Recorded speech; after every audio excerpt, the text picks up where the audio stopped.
Everybody, welcome to the regular city council for the city of Utica, Tuesday, March 12, 2024. If we could all stand for the Pledge of Allegiance. Mr. Perry Sylvester, would you lead us, please?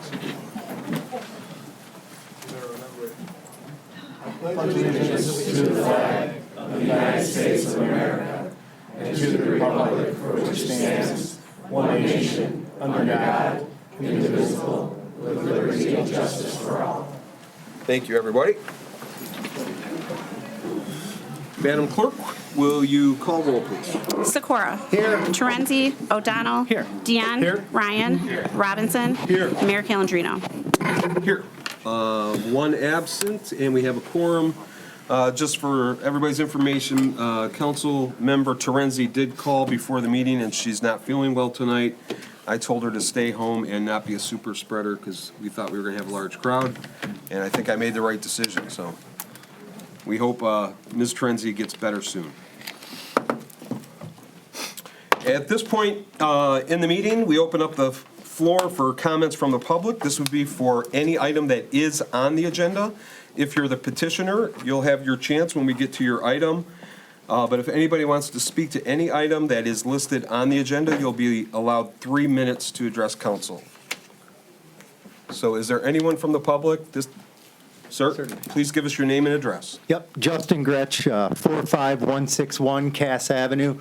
I own the Gretsch Law Firm. I've been in Utica for 4 years, practicing in Macomb County for 25 years, and I've also served on the Rochester Planning Commission for 7 years, so I kind of have some experience being on that side of the table. Now I'm on this side of the table here to talk about the marijuana ordinance. It seems to be the talk of the town these days. And from my perspective, it seems that this has been a not so fair and not so transparent process. And I'm worried about, number one, the city's interests, and number two, other businesses that want to do business in the city, their interests. I heard rumors and whispers around town that this process has been going on since 2021 to add more dispensaries to the city. I understand the tax revenue and the importance of having tax revenue. However, from what I've also heard is an individual that owns a dispensary in the city already is the one basically running this entire ordinance. In fact, their lobbyist wrote the ordinance, from what I understand.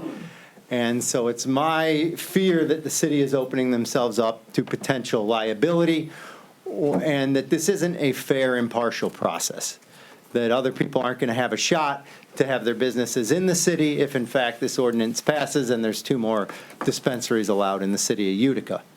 I feel that the city, it's been going on since 2021, to table the issue and actually get an independent marijuana attorney in here to review the ordinance or rewrite an ordinance. I know you have a city attorney, and I'm sure they're excellent at what they do. However, if you want to make sure that the city is protected 100% on this issue, then I would highly recommend getting an impartial marijuana attorney to review the ordinance, make sure the ordinance is protecting the city properly, and not having an ordinance written by a lobbyist for someone who wants to put a business in the city of Utica.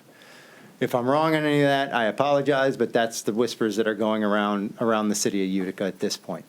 I also think that given that there's already 2 businesses in the city, to have another one by that same owner and exclude the other people, this process is coming across as where it's not very transparent, okay, to me. And I think that worries me to some degree, that other businesses, not marijuana, I have no connection to the marijuana industry at all. I do Social Security disability law, farthest thing away from marijuana as you can be. I have no interest in any dispensary or any growing operation or any part of the marijuana industry at all. I'm just here to say that if your ordinance was written, in fact, by someone who has the business in this city, then I think you should have that reviewed by an independent attorney. And it just, the optics of it to anyone outside that sees this is that this city does things underhanded, it's already a done deal, and that other people aren't going to have the opportunity. I hope that doesn't bleed out to other businesses that want to come and enjoy this beautiful and amazing city. So that's all I have to say. Thank you.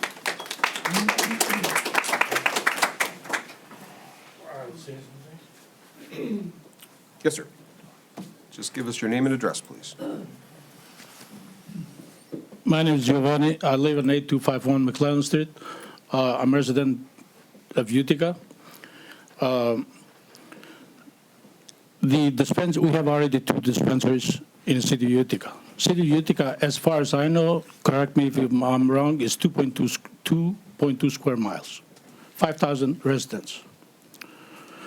We have already 2 dispensaries, and to add more dispensaries to the city of Utica, we have bars, clubs, drugs. We don't have a grocery store. Now, I'm opposed. At the standpoint of marijuana, some people say marijuana, it's healing. There are 2 types of marijuana. One is cannabis. It's used, so they're passing that to the public. It's been used, has a 24 industrial uses. That kind of cannabis, it does not smoke. It's not, doesn't grow flowers, doesn't smoke. That could be used for curing cancer, paper. The rumors, Bill of Rights, it's already written on a cannabis paper. That's what they say. I didn't know. Anyway, that kind of cannabis is used 24 different uses of industrial use. Can make a rope, can make anything. Now, the marijuana, it's a drug. It's already in a different strain of cannabis. That's not the same cannabis they passing it to the public. That's a lie. I already studied that. The University of Canada already made it public. The marijuana is a drug, and it alters the brain. And when you alters the brain, that means you're not a state of mind. You're not thinking straight. Last week, the Heart Association, the United States Heart Association, has published a study. It says 24% of heart attacks and strokes have been increased by marijuana use. 30 seconds. It's an Heart Association, United States Heart Association. That's what they made the study. It was published last week. Last week, I had the date. I'll just sorry, I didn't write it down. That it says have been increased 25% of stroke and heart attacks. Thank you, sir. Now, Time's up. No, Thank I'm you. not done. Sorry. No, you are done. Oh, I'm done? Yeah. Well, anyway, I can add. You can come back at the end of the meeting if you'd like. 3 minutes, you're done.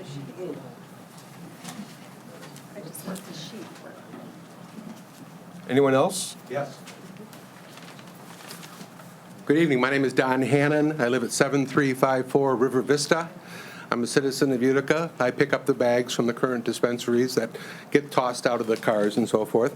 I have a question that I'd like clarification on. I thank you very much for posting the packet available to the public to look at. I had a chance to review and print some of it. And I have a question about section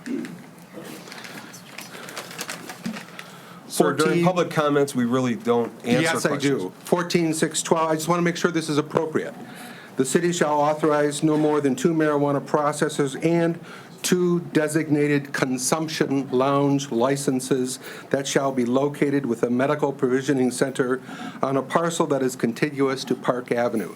I object to the city having any consumption lounge licensed facilities in the city of Utica until such time as the technology catches up to determine whether drivers are driving under the influence. We have takeout facilities, and people can take it, and they can take it home. I don't want them consuming and then getting on the road and us not knowing whether they are under the influence and posing a danger to the public. Thank you. Thank you, sir.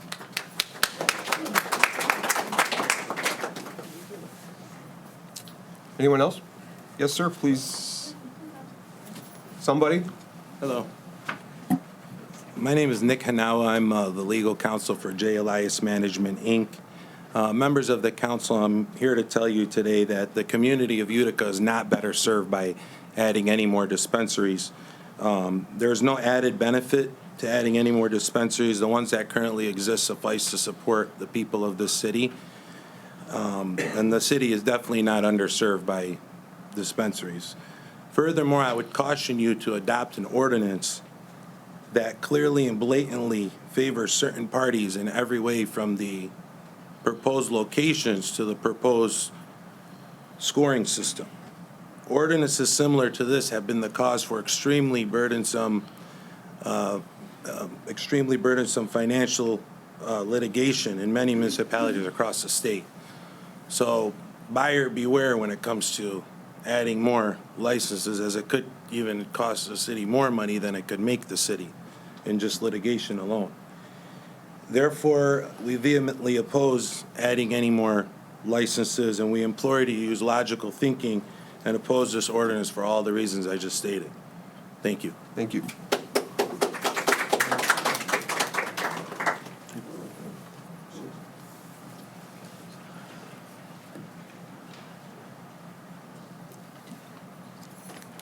Dr. Roy Picard, I am not a resident here. I have a business up the road.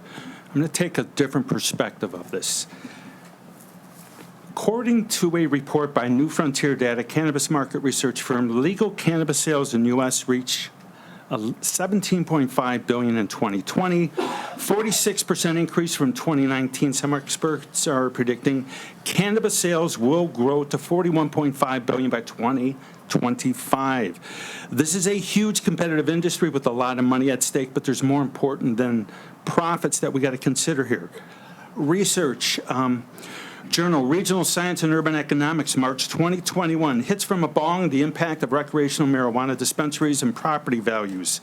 Entry dispensaries decrease sale prices of homes within 0.36 miles by 3 to 4%. A possible reason is that nuisance-related crimes near marijuana dispensaries are going to increase. We need to ask ourselves, do we want these shops to be more prevalent than the darn McDonald's or a Dunkin' Donuts in the area? What message is this sending out to our youth? Does it suggest that this behavior is normal? Is it saying it's harmless, that it comes without any risk?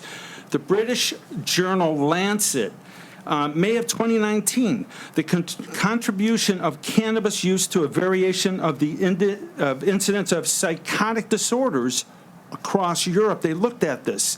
They said, in conclusion, our findings confirm previous evidence of the harmful effect on mental health of the daily use of cannabis, especially of high-potency types. Importantly, they indicate for the first time how cannabis use affects the incidence of psychotic disorders. Therefore, it is of a public health importance to acknowledge, alongside with the potential medicinal properties of some cannabis constituents, the potential adverse effects that are associated with daily cannabis use, especially of high-potency varieties. Psychology Today, they talk about cannabis use in teen years is also associated with depression, anxiety, and other mental disorders.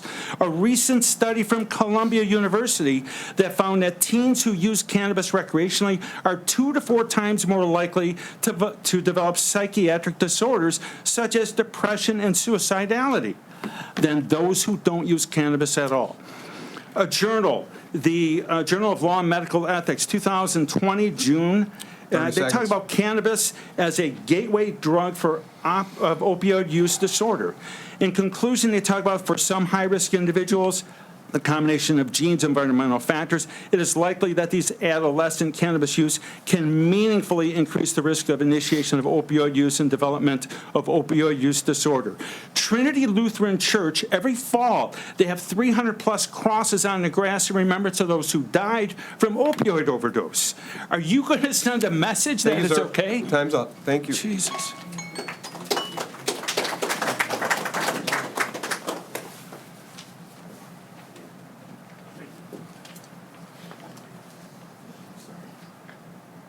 I'm going to compliment the good doctor. He forgot one thing that he didn't add, and that is...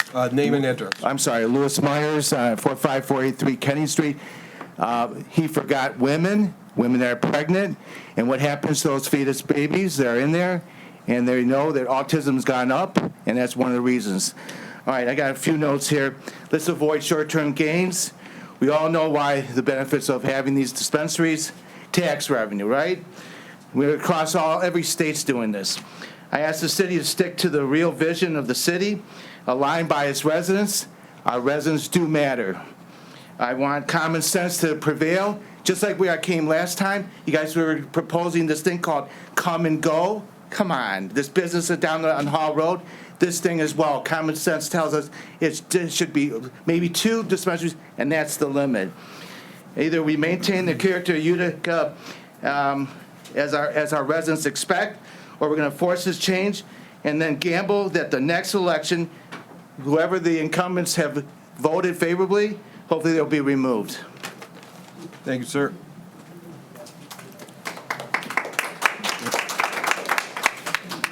Hi, my name is Jennifer Reed. I own HL Manufacturing, and I also own the building that's at 45399 Utica Park Boulevard, which is in the hotel district. I have basically followed this right from the beginning. We looked at a lot of different things through the years. We looked at splitting. We have property. We're one of the only people that have property or vacant land. We looked at splitting it. We talked to the council. We came to you guys back in 2021 with the same lobbyist, Utica, and basically you guys told us at that point that you weren't ready to look at this. At one point, this is going to become an issue. Marijuana is a business, and compared to anything else. I mean, when you talk about marijuana, you're talking about alcohol. You could talk about caffeine. You could talk about all the different substances that are out there. And if you are thinking that because you have another marijuana business in the city of Utica, that it's going to make a difference on what children are already doing or kids are going into. I have a daughter. When they look at us, as in having a glass of wine, they don't see any difference between actually. They actually look at it as worse because alcohol can have a lot more detrimental effects on kids. I'm not going into the whys of one to another. It is a business, and we have basically been patiently waiting to see what happens.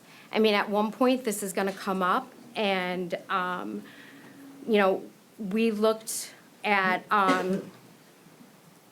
what's going on. So really, I looked at the new scoring criteria, and basically, I have the same concerns as the first person, and that is looking at it. There's one that is obviously a problem for me, which is number 2, which is that these businesses had to be closed on February 1st, when I know for a fact that, because I go to Coney Island, that they closed down automatically without, like on a dime, on January 30 seconds. 29th. So that's a problem. I'm just saying that really, I believe that all I want is a fair chance when it comes down to this. If it's about making sure that you don't displace a business, we already, all you have to do is look at what our business plans and ask about that and not put a particular date on it. I request that we kind of hit a pause button and reevaluate and Thank you. Time's up. give everybody a fair chance. Do you live in the city? Yes, I do. I don't live in the city. I work in the city. Do you live in Utica? We're not going to have back and forth, please. You can go out in the lobby. One at your house. You can go in the lobby if you'd like to talk to her. There's a free. We're in a meeting right now. Yes, sir. Good evening. Name and address, please. My name is Mike Delora. I'm the Chief Corporate Officer of House of Dank.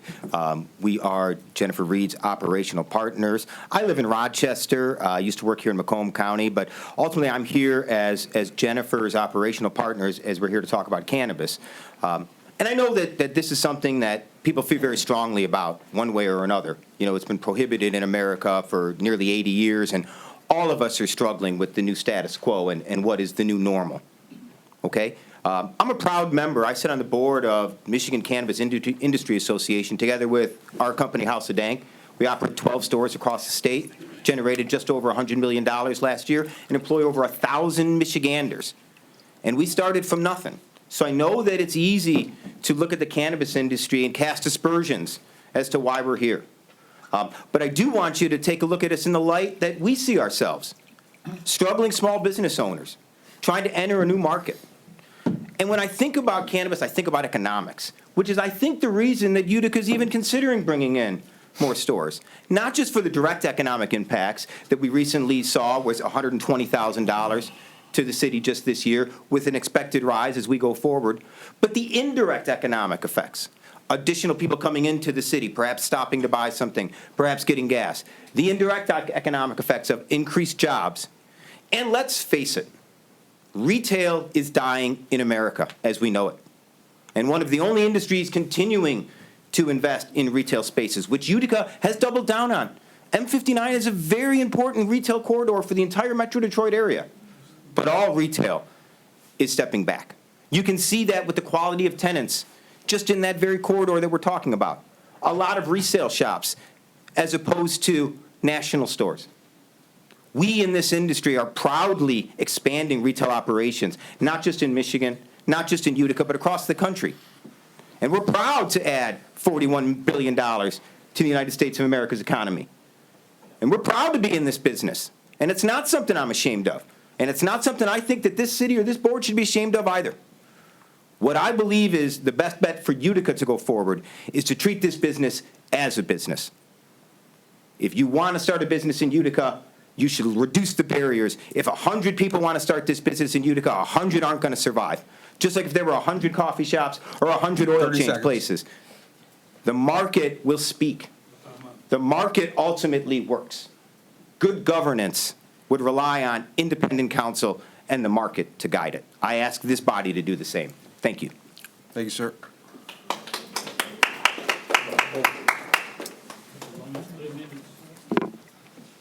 Anyone else? Yeah. Yes, ma'am. Hi, my name is Dawn Gonzalez. I live at 7419 Chrisman. And I am completely opposed to adding any more cannabis facilities within our small city. I feel like the 2 dispensaries that we have and then the 1 grow facility that was approved, that's more than enough for a city of our size.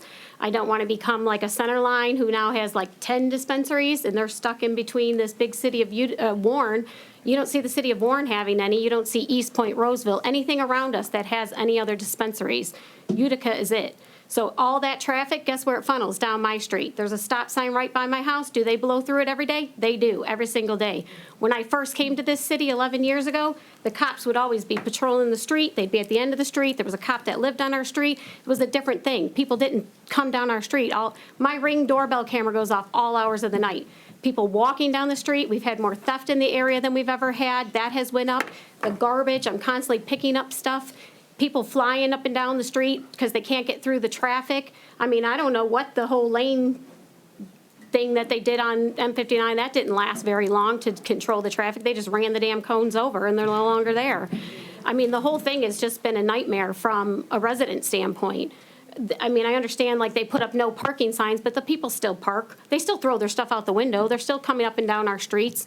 You know, it's just created more havoc. In a city this size, I don't feel that we need any more of this type of attention brought to our city. I understand from a tax revenue standpoint, but really, what did that $120,000 go to? Because I really don't know.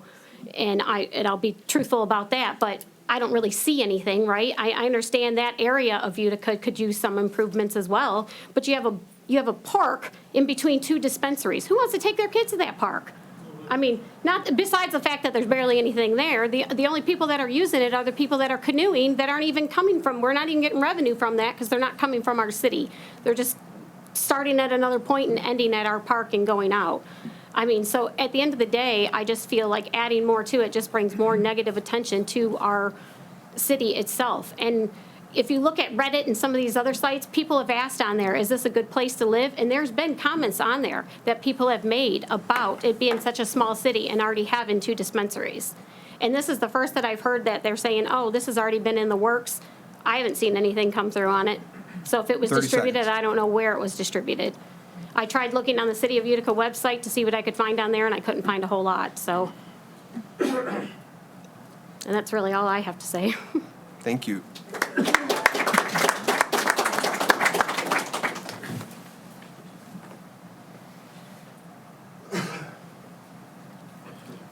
My name is Jeff Morris, 45174 Brunel. First of all, what about, we all want the tax money, free market enterprise. Come on, let's get an extra dispensary is not going to hurt us. The community already has two. It's getting embraced. If we keep trying to fight against it, then it's never going to come around that. Giving us jobs. I mean, literally, he's going to give us jobs. How about keeping the Utica people that smoke here and spend their money here instead of going to Sterling Heights or wherever they're going to get the extra stuff? That's just my opinion, and that's all I got. Thank you, sir.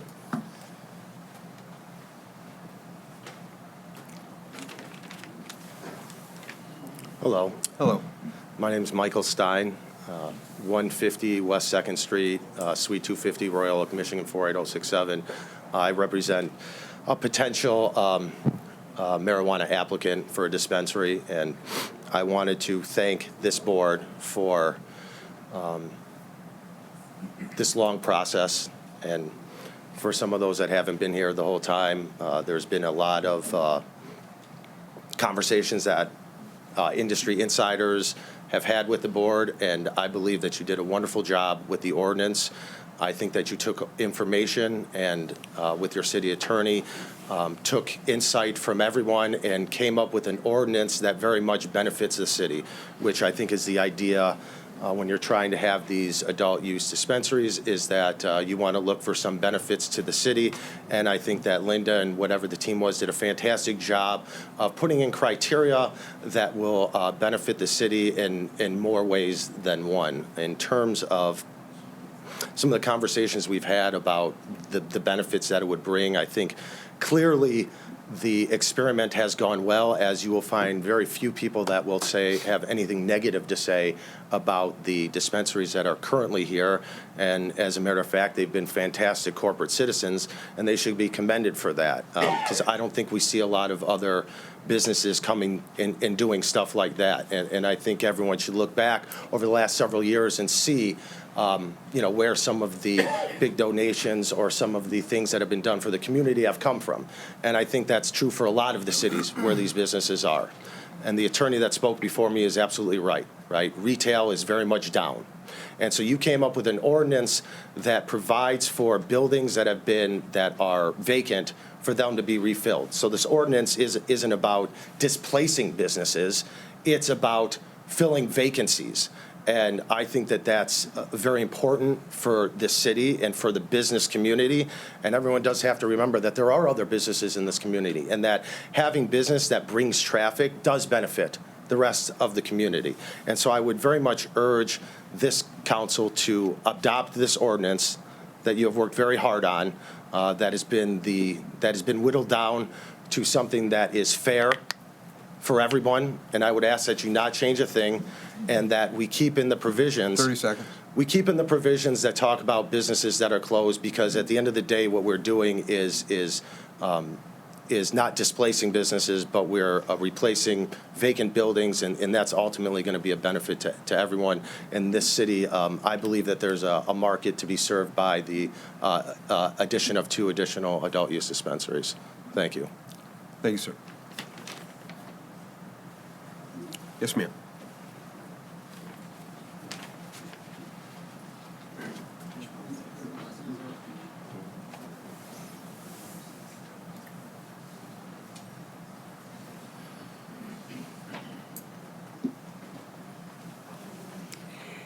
My name is Ada Slavinsky. I live at 7362 Christmas Street. Lived there about 52 years. Always have been proud to live in our quaint little city. I don't think we were meant to be a big city. We have a lot of nice features there. I'm not going to argue over the 2 dispensaries we have. I don't want to see any more. I really wasn't going to get into it, but I had a very bad experience here in Utica. Everybody has this, a porch outside, a deck, and I don't think you normally lock that door in the summer. You're in and out. Oh, I need a glass of water. I forgot to bring my book. This one day, thank God, I was doing something in the house. So I hadn't been outside, and my door was locked. I have cameras on every entrance into my house. They are on my son's phone. So if anything comes up on that camera, he knows it. He came upstairs, and I was going to go. I had police cars out in my street. I had police officers. Now, Chrisman, as you know, is the first street in or the last street out. So now we're dealing with Sterling Heights. And now you got both police forces because they don't know where they're looking. If they're in my backyard, you need the Utica. And what it was is they were looking for a man that's on my deck hiding from them nude. He had been on drugs. And he has on a phone, my son, he had his hand on my door. If that door had not been locked, he would have come in. And whether he would have panicked, I have no idea what the altercations would have been. The police did a fine job. And you guys are going to have your hands really full when that apartment housing is done. Because I understand it's low income. And they're going to be coming into our city. They're a block away. They're right at our border, just like we have to deal with the trailer park. We have all walks of life, and they have the money to buy this 30 stuff. seconds. Okay? So I'm against it. We told you that once before in a vote. So how we're here again, I don't know.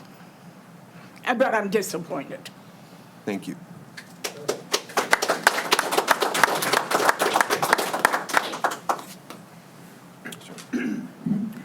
Good evening. Noah Harfouche, 77 East Long Lake Road, Bloomfield Hills, Michigan, with the Harfouche Law Firm. I represent a potential applicant in Utica, somebody that's extremely excited to potentially start a business in Utica and make a difference in Utica, whether it's with public projects or helping the community and helping support this city as a whole.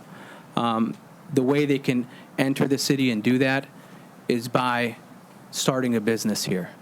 And I represent a handful of other clients that have started marijuana businesses in other municipalities, and the municipalities have embraced them, and my clients have embraced those cities. With respect to what you're doing here, the ordinance, we feel that it's good to expand the horizon and the amount of retail locations in Utica. However, the way that the ordinance is written, we disagree with. First of all, the ordinance isn't necessarily clear as to how many dispensaries are going to be located in Utica. The words in the ordinance itself say up to 2. So does that mean 1? Does that mean 0? Does that mean 2?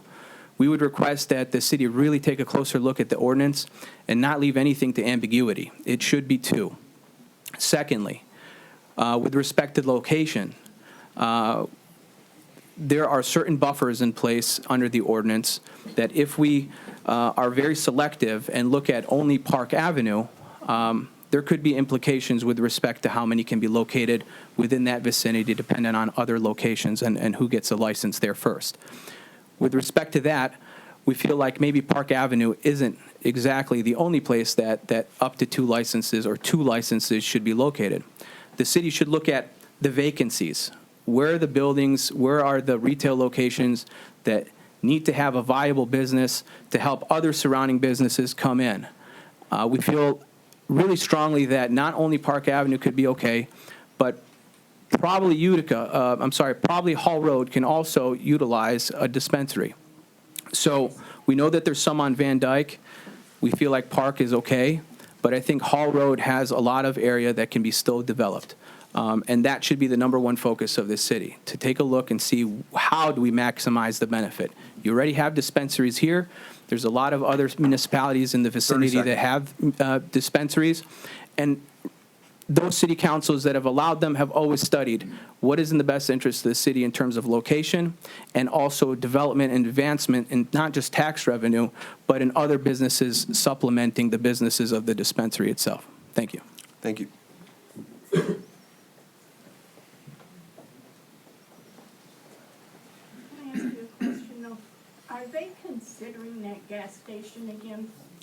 Ma'am, we're in public comments right now. I can't really have a back and forth.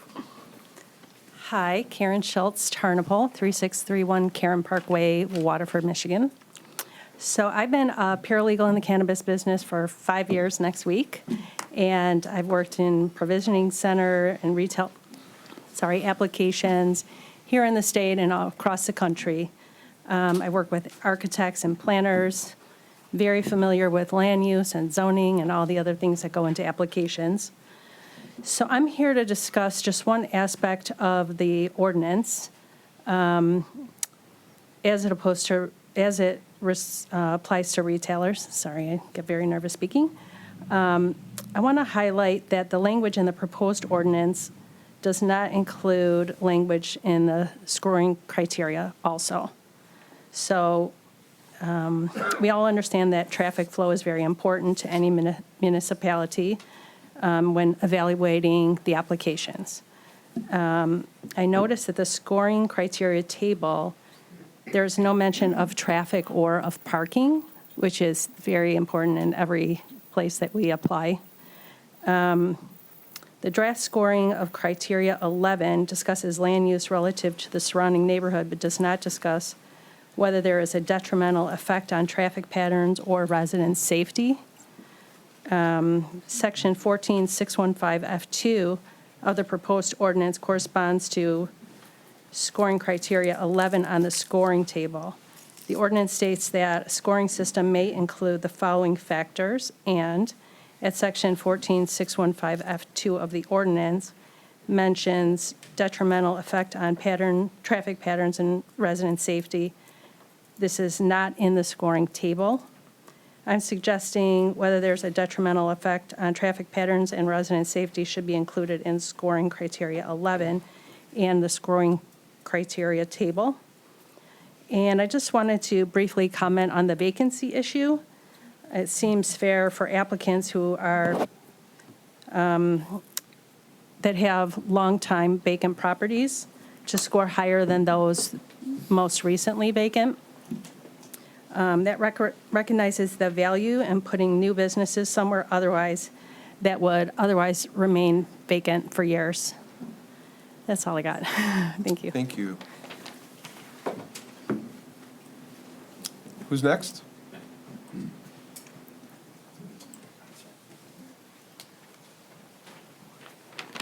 Good evening, Dan Roma, 27947 Groesbeck, Roseville, Michigan. I'm the CFO for National Coney Island, and I spoke at the last meeting, and I just wanted to once again clarify that store, as well as, I'll be frank, my one in Canton, which I closed last year, and two others that I have on watch list, never really recovered. If you may recall, it was a 24-hour store that we tailed back several years ago. And post-COVID, traffic just never existed. We couldn't get people to work there. The hours were scattered. It was back in November. I had to declare that we were going to close the store to my bank because it's part of our debt covenant. And so it was, unfortunately, the management staff there really fought keeping that store open, and I give them a lot of credit. I just received an email from your office asking why we hadn't taken down the sign. Well, quite frankly, I'm still struggling to get my sign contractor out there. I mean, so the economy, or at least our part of it, has not recovered from COVID. Our Clausen store has yet to stay open past 3 o'clock. That store had lost money since we reopened. Quite frankly, it was losing money a little bit. It was pretty much a break even before COVID. So this opportunity was a unique opportunity, but that store was not meant to exist. And we're hoping to find smaller locations in higher traffic areas, more neighborhood locations. So I just wanted to clarify that. Thank you, sir. Thank you. Next, please.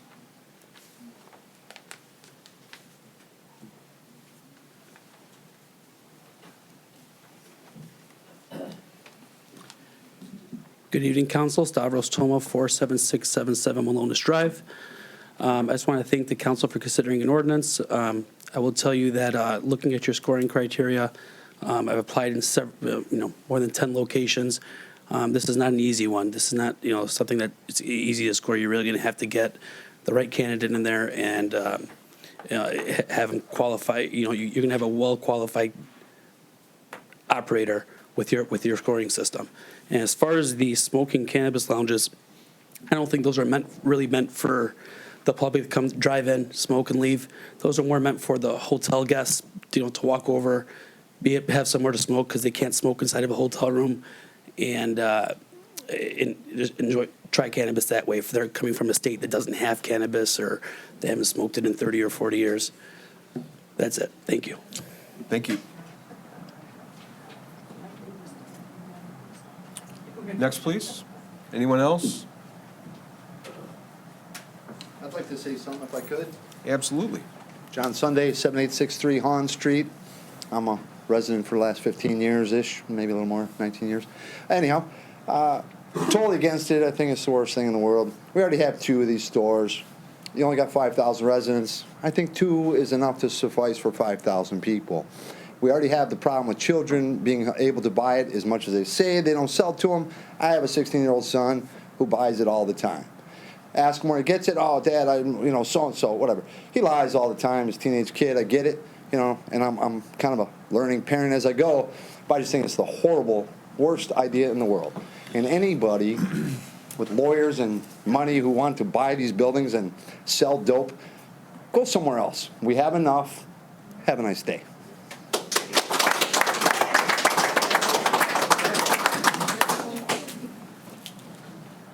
Anyone People else? stand up like that. Stand up and tell them. Get out. One more thing. Nope, you've already had your chance, sir. I'd like to speak. Yes, ma'am. My name is Janet Lemarese, 8273 McKay Court. So I really appreciate all the statistics that people have come up with. I have been a resident of Utica since 1977. We've seen a lot of changes over the years. Utica has high taxes, and we pay it because we love the city. We don't need more of these stores to pick up that tax base. I am actually quite disappointed in the council for not representing the residents. That's what you're here for. We keep hearing about the interest of the city. Well, who is the city if not the residents? So I'm very opposed to this. We already deal with a massive headache of traffic every time. We're right off of Canal.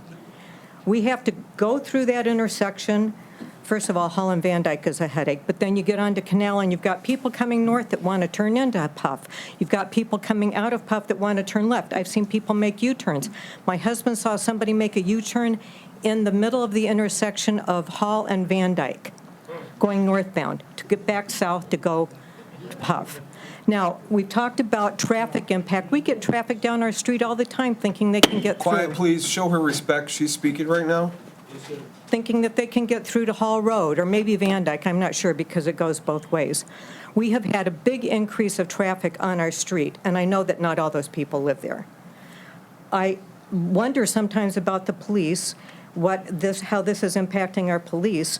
I feel like we could hire somebody to strictly give tickets for people coming in and out of Puff for all the things that I see. And all I'm saying is I don't want this to be what Utica is known for. Utica has this wonderful ballpark, has nice little restaurants and bars. Let's not ruin it by adding 2 more dispensaries, please. Thank you. Thank you. Anyone else that'd like to speak?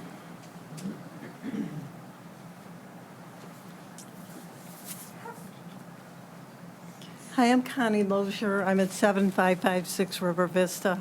I happen to be just kitty corner to Cloud. It's been a very difficult decision for them to have Cloud there. I've been there over 40 years. I can't let my grandkids out in the front yard. I worry about them in the backyard. Like they said, we pick up papers from Cloud continuously. I have $1,800 worth of damage in my car. from people turning around my driveway, at least 10 a day that I see.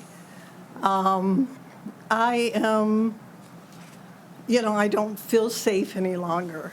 I know I can't ever sell my property because they're not going to like between the flooding that I get on a regular basis and the cloud. My property is not worth anything. You can raise my tax all you want. I'm a single person, and it just hasn't been a good experience. And I agree.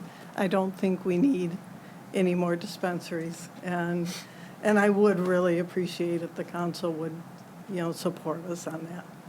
Because they have so far, at least I thought they were. This is a shock to me, so I appreciate everyone here. Thank you. Thank you.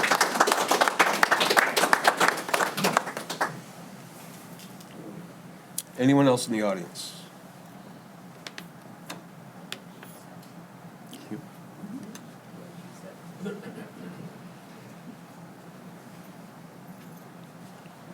Paula Gibbons. My business address is 640 North Old Woodward, Birmingham. I'm a cannabis attorney.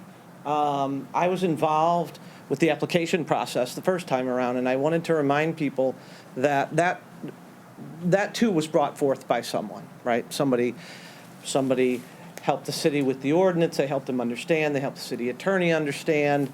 And it just so happens that he was on a location where the person next door to him wrote a more competent, complete, and better application. I might have written that application. What I want to tell you is that the inference that the city somehow, some way here is doing something untoward with this ordinance, in my experience, is completely untrue. The last time around, the city clerk did an objective analysis.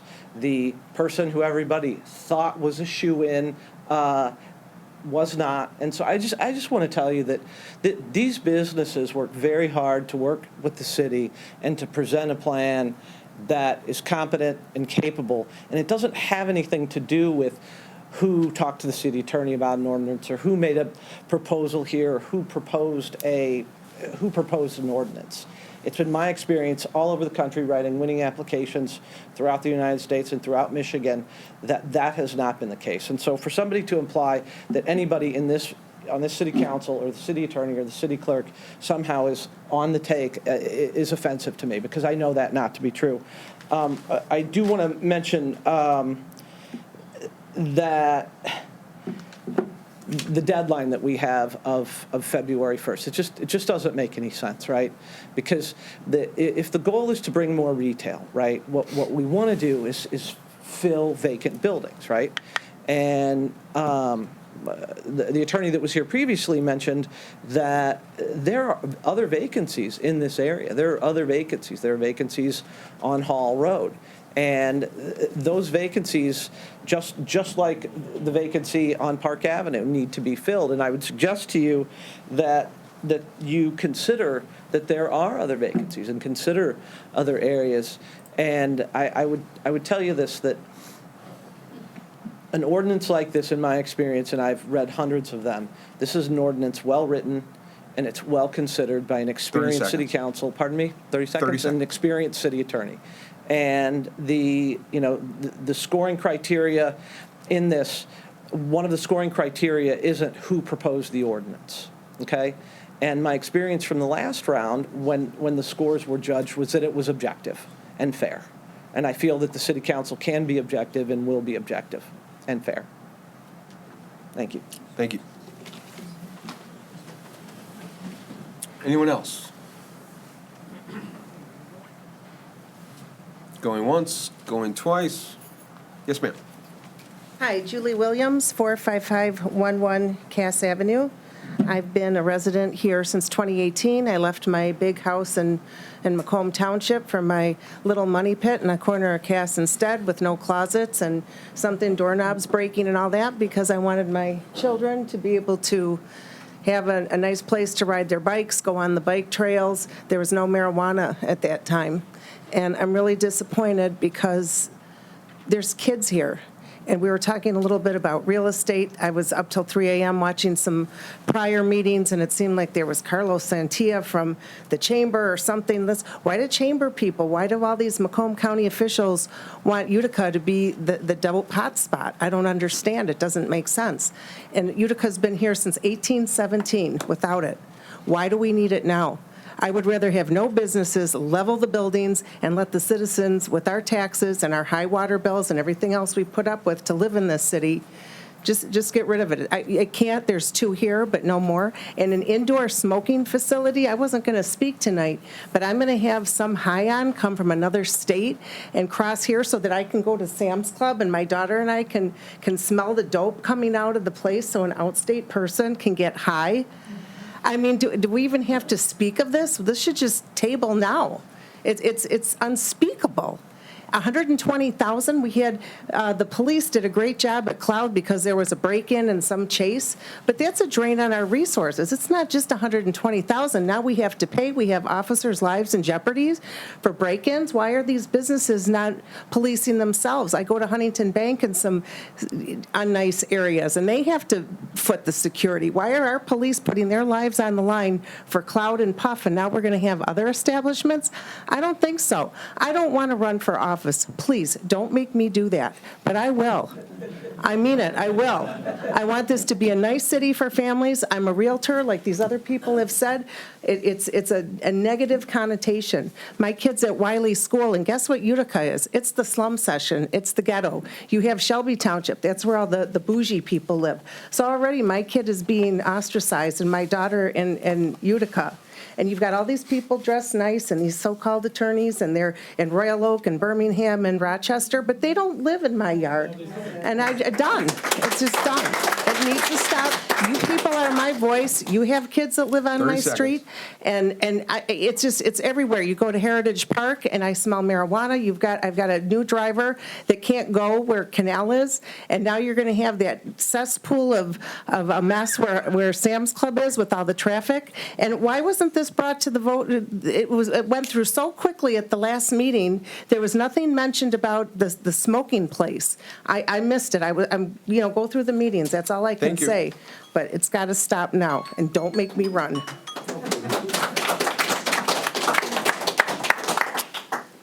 Anyone else tonight?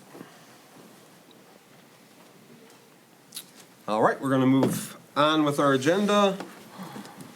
I would be looking for a motion to approve all items under consent business. So moved. Support. Motion by Sikora, support by O'Donnell. Any discussion from council? Madam Clerk, roll call vote. Sikora? Yes. Torenzi? O'Donnell? Yes. Deanne? Yes. Ryan? Yes. Robinson? Yes. Mayor Calendino? Yes, motion carries. Thank you, everybody. No unfinished business or correspondence under new business. We have our nightmare on Auburn. As you all are probably aware, we had the first annual event last autumn. It was a pretty smash success. Estimates were we had 3,000 to 4,000 people in downtown Utica.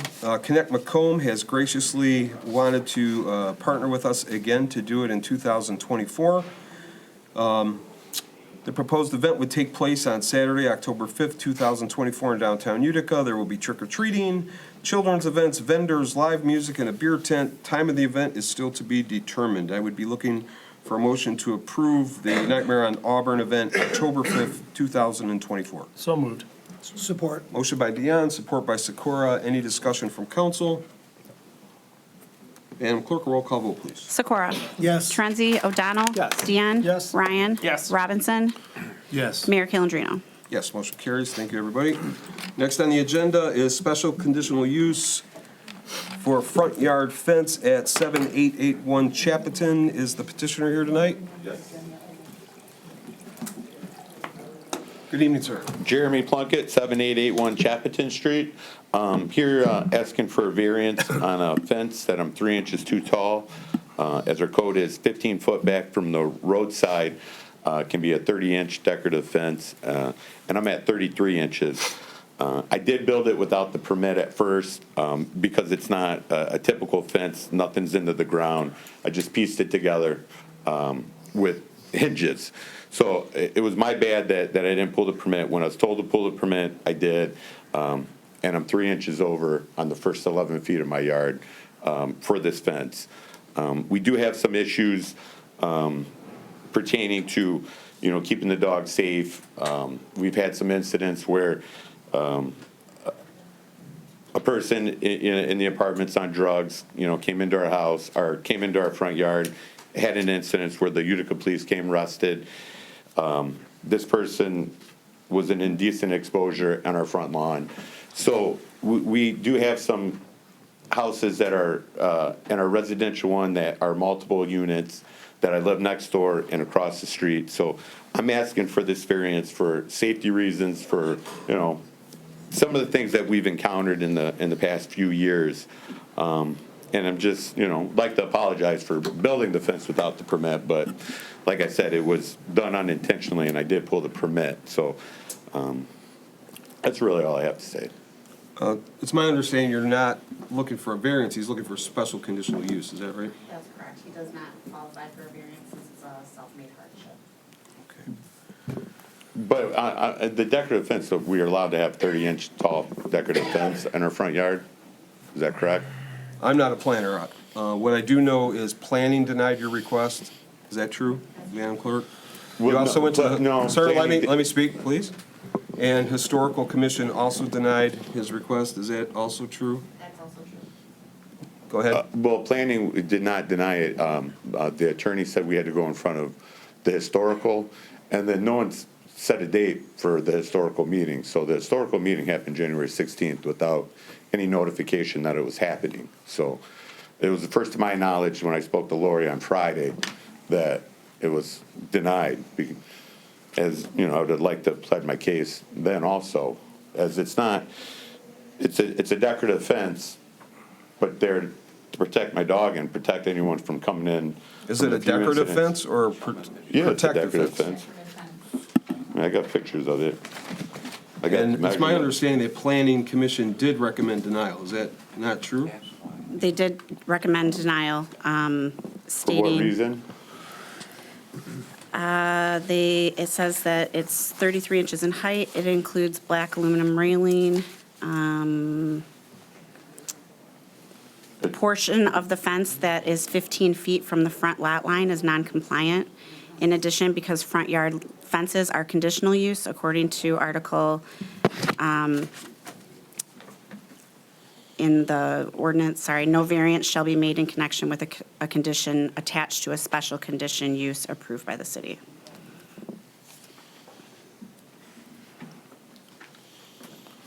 Do you have anything further to say, sir? I mean, can I show the pic? It's not a black railing. It's a wood railing.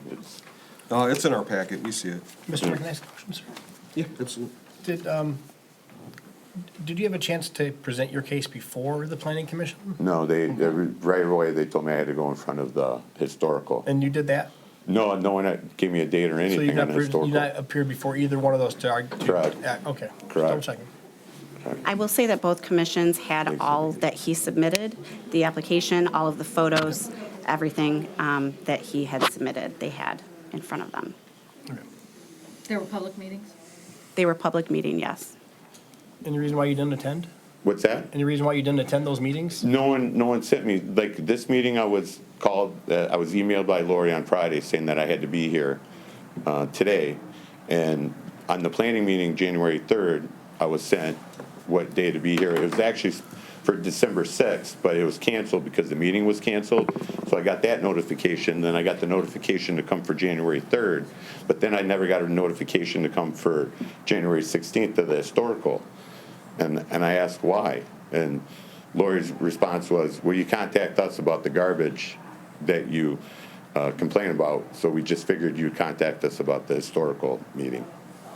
Those were not my exact words. I don't want to be Not your exact misquoted. words, but Okay, that's- thank you.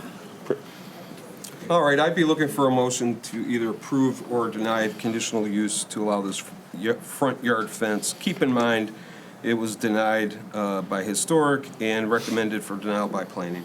I'll make a motion to deny the special conditional use for this fence at 7881 Chapin, the front yard fence. Motion by Sikora. Support by Calendino. Any discussion from council? I have a question. Why was is there a reason why was he notified that the commission was going to look at it? He was notified, he was told at the January 3rd planning meeting that it had to go to historic. All of our meetings are public. I did not send that to him, as I don't necessarily run those meetings. I let the historic know when I have stuff, the commission. But like, as I said, they had all of the same information, that everything that he had submitted. Was this not on last month's agenda also? It was supposed to be on last month's agenda. Mr. Plunkett said that he was not available to I was attend. contacted on Friday at 4 o'clock for the meeting to be held on Tuesday. I have a house up north that I'm building, and that's where I was at Indian River, so. So you have some responsibility to know when the public meetings are happening. They happen the same time every month.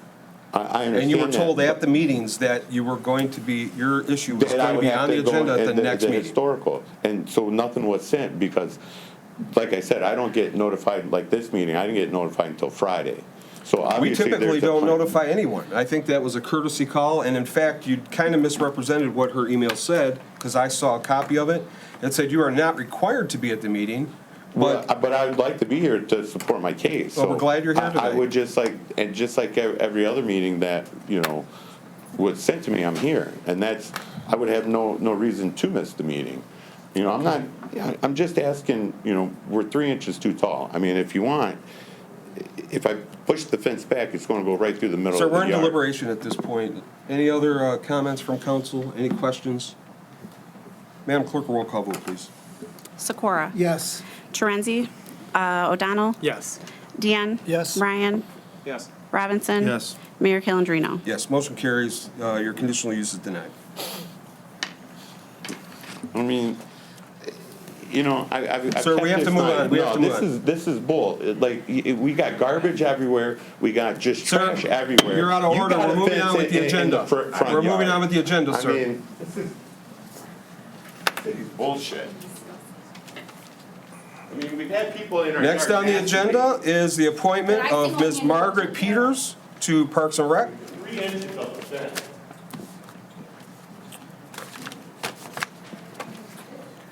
Ms. Lori Schmidt, our chairperson for Parks and Rec, has recommended appointment of Margaret Peters. She's a longtime Utica friend, used to be involved with a Special Touch florist for many years. She's recently expressed an interest in helping out in Parks and Rec. She's also a very active member of the Utica Lions Club. So I would be looking for a motion to appoint Margaret Peters to the Parks and Rec Commission. So moved. Support. Motion by Sikora, support by Dion. Any discussion from council? Madam Clerk, roll call vote, please. Sikora? Yes. Torenzi? O'Donnell? Yes. Deanne? Yes. Ryan? Yes. Robinson? Yes. Mayor Calendino? Yes, motion carries. Lori, I'm sure you can notify Ms. Peters for us? Yeah, she'll be the committee tomorrow. Excellent. Thank you very much. Next on the agenda is the Knights of Columbus Mentally Impaired Michigan Drive. Do we have the petitioner here tonight? Yes. Sir, could you step to the podium, please?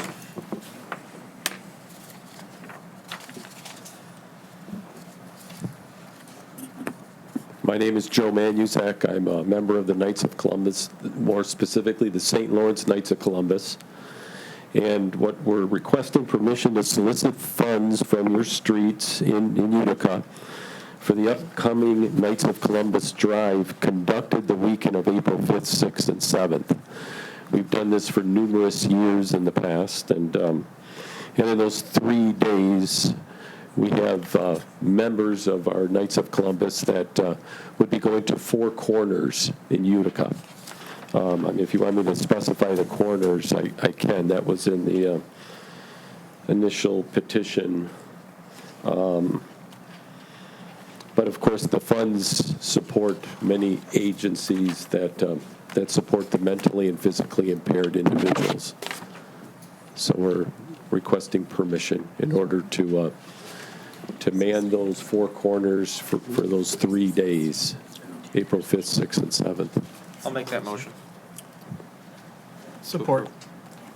Sir, I think did you get a copy of our ordinance? Because it's only allowed in the roadway for 2 consecutive days or less on a Saturday and/or Sunday. Okay, I don't have that. I'm sorry. And there are, 5 designated locations where that would be allowed, and I think it's the same every year. I know you've come in the past as well. Okay. No, actually, this is my first time Oh, is it here. your first time? Yes. So, Madam Clerk, could you get the gentleman a copy of the ordinance? Okay, perfect. Okay. So, yes, so if I could get that would be good. So it's two days, you said, for 5 Two corners? consecutive, yeah, by ordinance, it's only allowed for 2 consecutive days at any given time. So, point of order, we have a motion on the table that's been second, and I'm not clear if that motion adheres to the ordinance. At this point, it does not. So I will make a friendly amendment to the motion? Is that what it's referred to? To adjust it to 2 days. Okay. So that the 5th and through the 7th? Is that the Friday, Saturday, Sunday? Right, so I would suggest the Saturday and Sunday. And then the locations need to match what is in the ordinance, which I believe they do. They do? Yeah. Yes. They do not. Which location is different? I'm trying to Casson.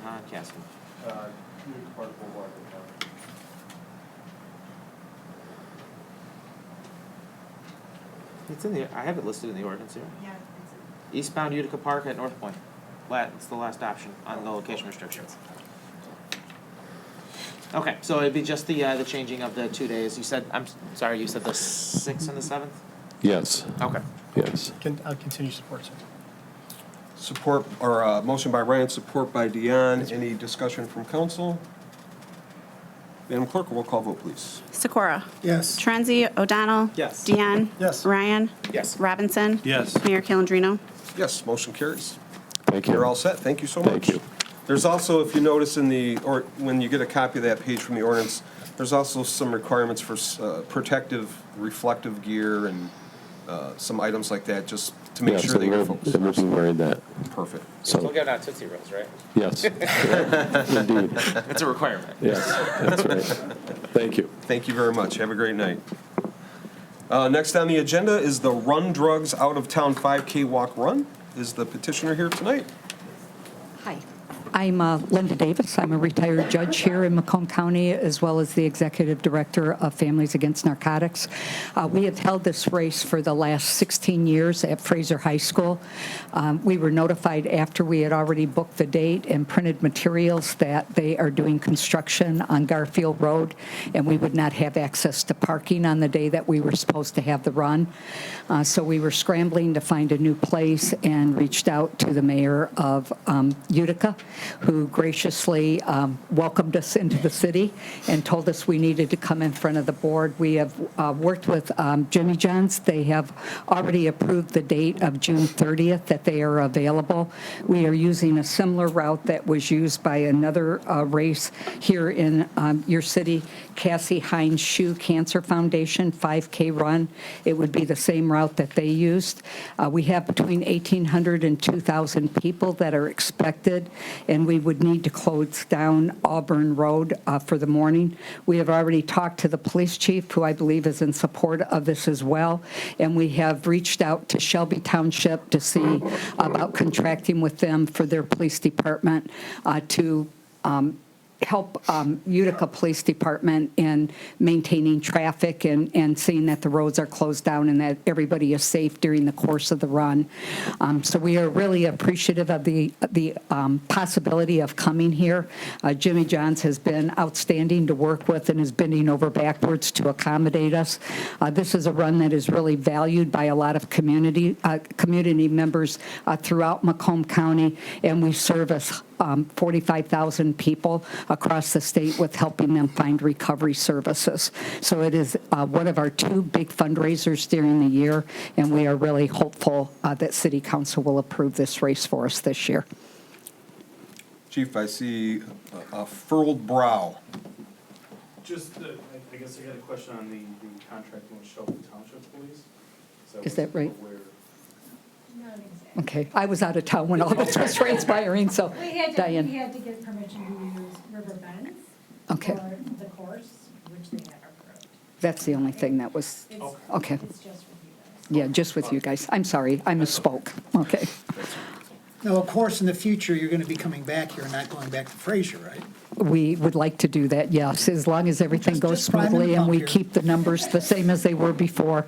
We're really hopeful that this could be a permanent solution, because with the school, there's things, one year we had to move it around because they were redoing the football field, so it seems like there's always a lot of things to jump through, but they have been wonderful hosts of our event for many, many years, and it's tragic that it's changing, but we are growing year by year as well, and have thought about looking at other sites in the past. So this may be a permanent ask if it goes well.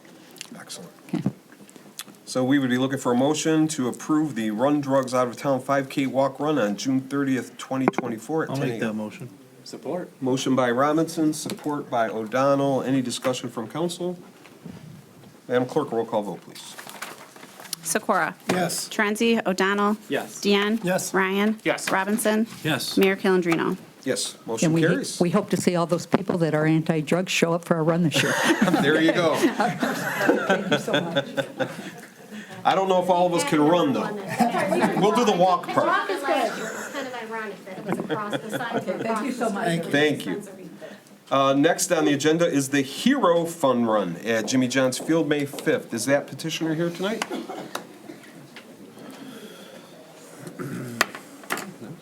Oh. Is that person here, Madam Clerk? They did not check in with me or let me know that they couldn't, but I can read what they're asking for, if you'd like.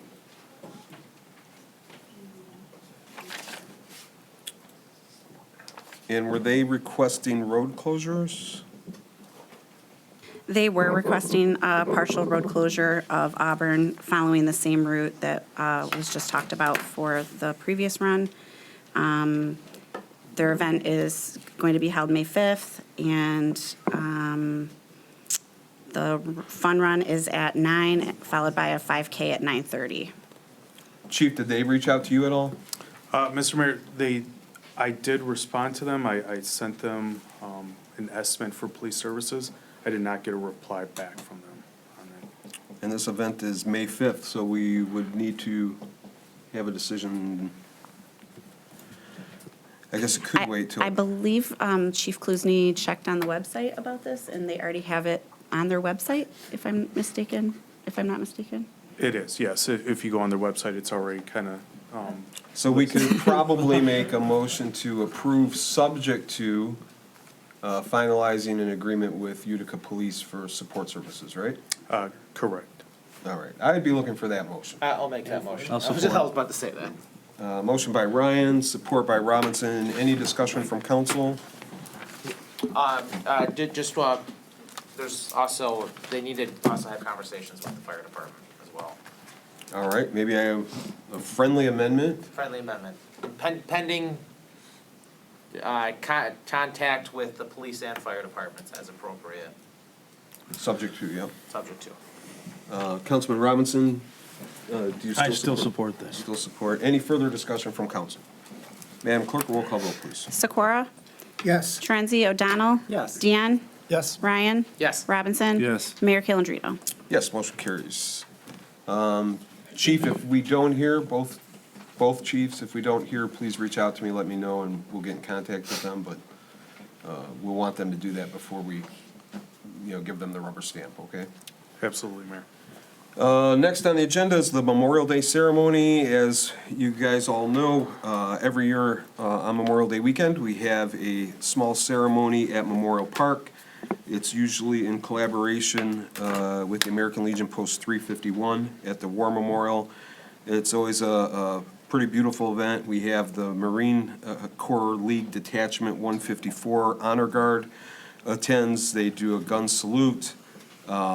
We play some beautiful patriotic music, and we honor those that gave the ultimate sacrifice. This year, that day would be Sunday, May 28th at 2 p.m. After the event here downtown in Utica, to show our close relationship with the American Legion Post, everyone leaves downtown Utica and goes to the post, where we have a small luncheon and some fellowship amongst the veterans. Like I said, it's always a very nice event. All are invited to attend. So I would be looking for a motion to authorize the Memorial Day ceremony at Memorial Park on Sunday, May 27th, or 28th at 2 PM. I make that motion. Support. Motion by Robinson, support by Dion. Any discussion from council? Yeah, I just want to add that last year it was phenomenal. If you want to know about heroes, I recommend you come in and talk to some of these guys after the ceremony. It's pretty remarkable. Yeah. And they pour a pretty good stiff drink over there too, usually. Good to know. Did we vote? We need to vote. Any further discussion?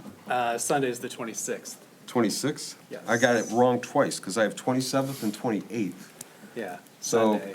can we retract Assuming it's in that? 2024. Can somebody check that? Sunday, right? Yeah, I've got my, I mean, unless the satellite this is connected to is wrong. All right, well, how do we It is retract Memorial Day. that? Am I crazy? Motion. 26, right? Friendly amendment. Friendly amendment? 2024. You gotta have the maker and the second agree to it. Who made that? Councilman Robinson, did you make that motion? Yes. Could you make a friendly amendment to that, I please? make a friendly amendment to change the specific, to this correct date. But So to me, are you taking Memorial Day the Monday or are you taking the Sunday? Sunday. Okay, and that's the 26th, correct? Correct. So you maintain your support? I do. Any further discussion? Madam Clerk, a roll call vote, please. Sikora? Yes. Torenzi? O'Donnell? Yes. Deanne? Yes. Ryan? Yes. Robinson? Yes. Mayor Calendino? Yes, motion carries. Thank you, everybody. I hope everyone is able to attend. Next on the agenda is the marijuana ordinance. As we all remember, we approved an additional location in the hotel district at the last council meeting. After legal review with the city attorney, she recommended some changes. It's also our obligation to make this a fair, open, and competitive process. We didn't think that was really possible with one location being in the mix alone. So this amendment adds one location,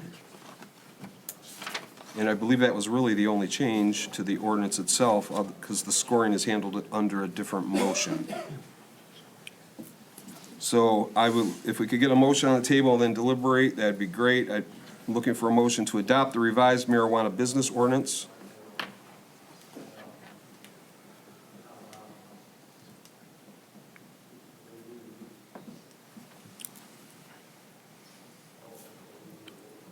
Going once?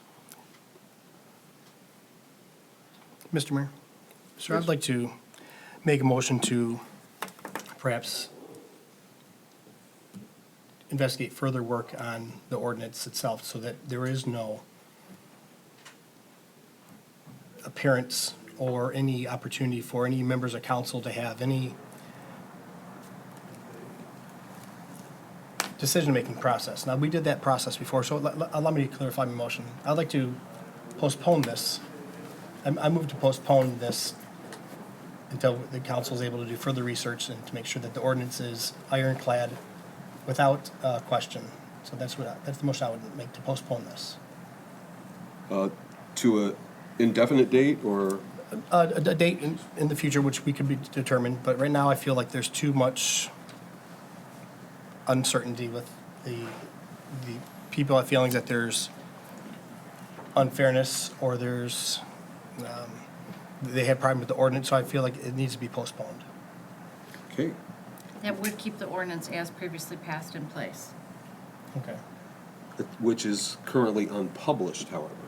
So it's not adopted, it's approved, But right? it would need to be published. And then, just so, making sure that we understand, does published mean it goes into effect? It was not published because it could not be published until March 6th, and because we knew this was coming up, it was not published just in an effort to save the city some funds on publication in case this did pass. But if this is being tabled or postponed, it would be my advice that that does need to be published because it has been passed by council. Which would mean the city adopts the original ordinance. last month. From last month, which included one location. Okay, well then I will take back my motion. So,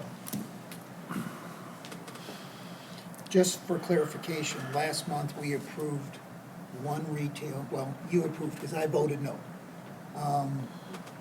One retail, was there? I didn't vote. No, I didn't mean you. I'm looking at this end over here.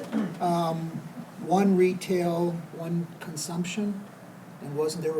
Process. There's A processor. a recreational, and a medical dispensary, a processor, and a consumption, I believe. So there was actually 3 businesses that were approved last month. Yeah, but they're all to be co-located in one location, so there'd be 2 locations over there. Each location would have the 2 different dispensaries, and then consumption and processor.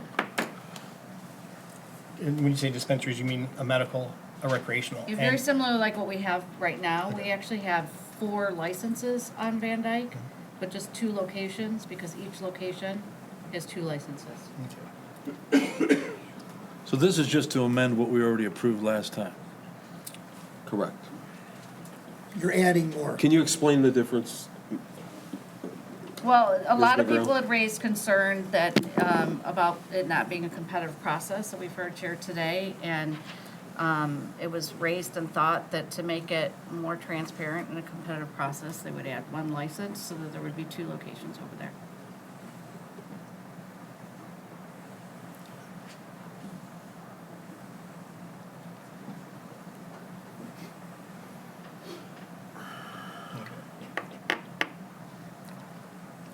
So we understand what happens here. If we don't make any motions tonight, we still have council approved another location which was comprised of 4 licenses, right? Right. Last month, Right. which did not Yeah, that needs get to be officially published. adopted because it was not published. That's just technicality. It just needs to be published, and the city would have to move forward with that. It was just not done because of this pending potential amendment. Then is it possible to make a motion to repeal the current ordinance and then make sure that all the, I wouldn't Boxer check. repeal the entire ordinance, because then you'd repeal everything on Van Dyke, and we still have litigation pending over there. understood? Well, you could repeal could you You repeal could repeal the amendment from last month. the amendment from last month? Okay. Then I think that might be advisable. That way it gives us, but that in turn gives us opportunity to make sure that anyone that has the question about open and fairness and that everyone has an equal opportunity with that, then gives us opportunity to deliberate or at least have the lawyers figure things out. Perhaps. Okay. Is that your motion? Yeah, I guess if I'm saying it correct, help me with this one. I would like to make a motion to repeal the last amendment to the previous ordinance that existed that we I adopted would last. say the amendment passed at the February council meeting, to be clear. Okay, then that amendment that passed at the February council meeting, repeal that amendment to allow council to make sure that all the processes are followed correctly and without question. That'll be my motion. Is there support for Councilman Dion's motion?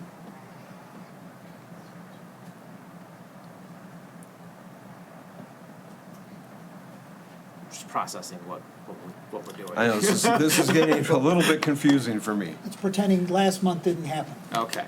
Oh, so you want to repeal? Repeal whole- the amendment, vote. repeal the amendment to our last meeting so that there's more thought process into it, make sure that there's no. Interesting.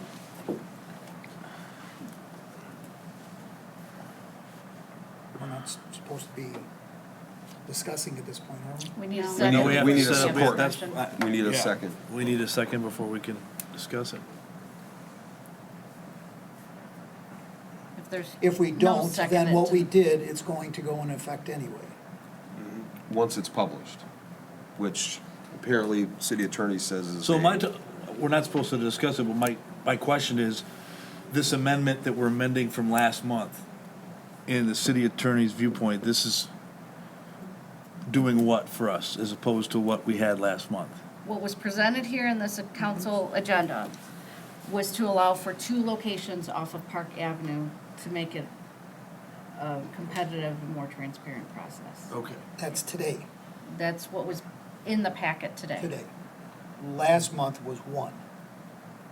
Council Dion has a motion on the table to repeal the amendment that was made last month. There's not been a second on that yet. I'm just gonna second it so we can talk about it. Motion by Dion, support by Sikora. We are open for deliberation. Just, I made it, I have always voted no, I will continue to vote no on all of these, okay?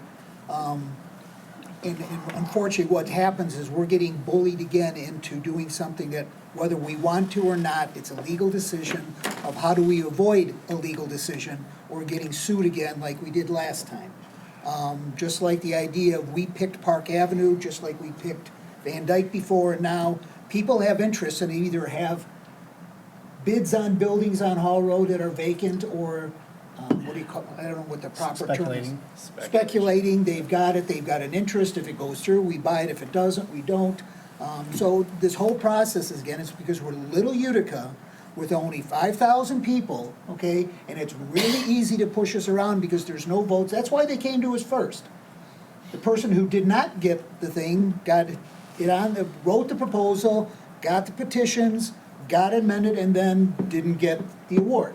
So, whatever you decide, I'm always gonna vote no on this. I voted no last month to add another one, I'm gonna vote no if there's two of them, okay? So, that's the only reason I made this, so we can talk about it.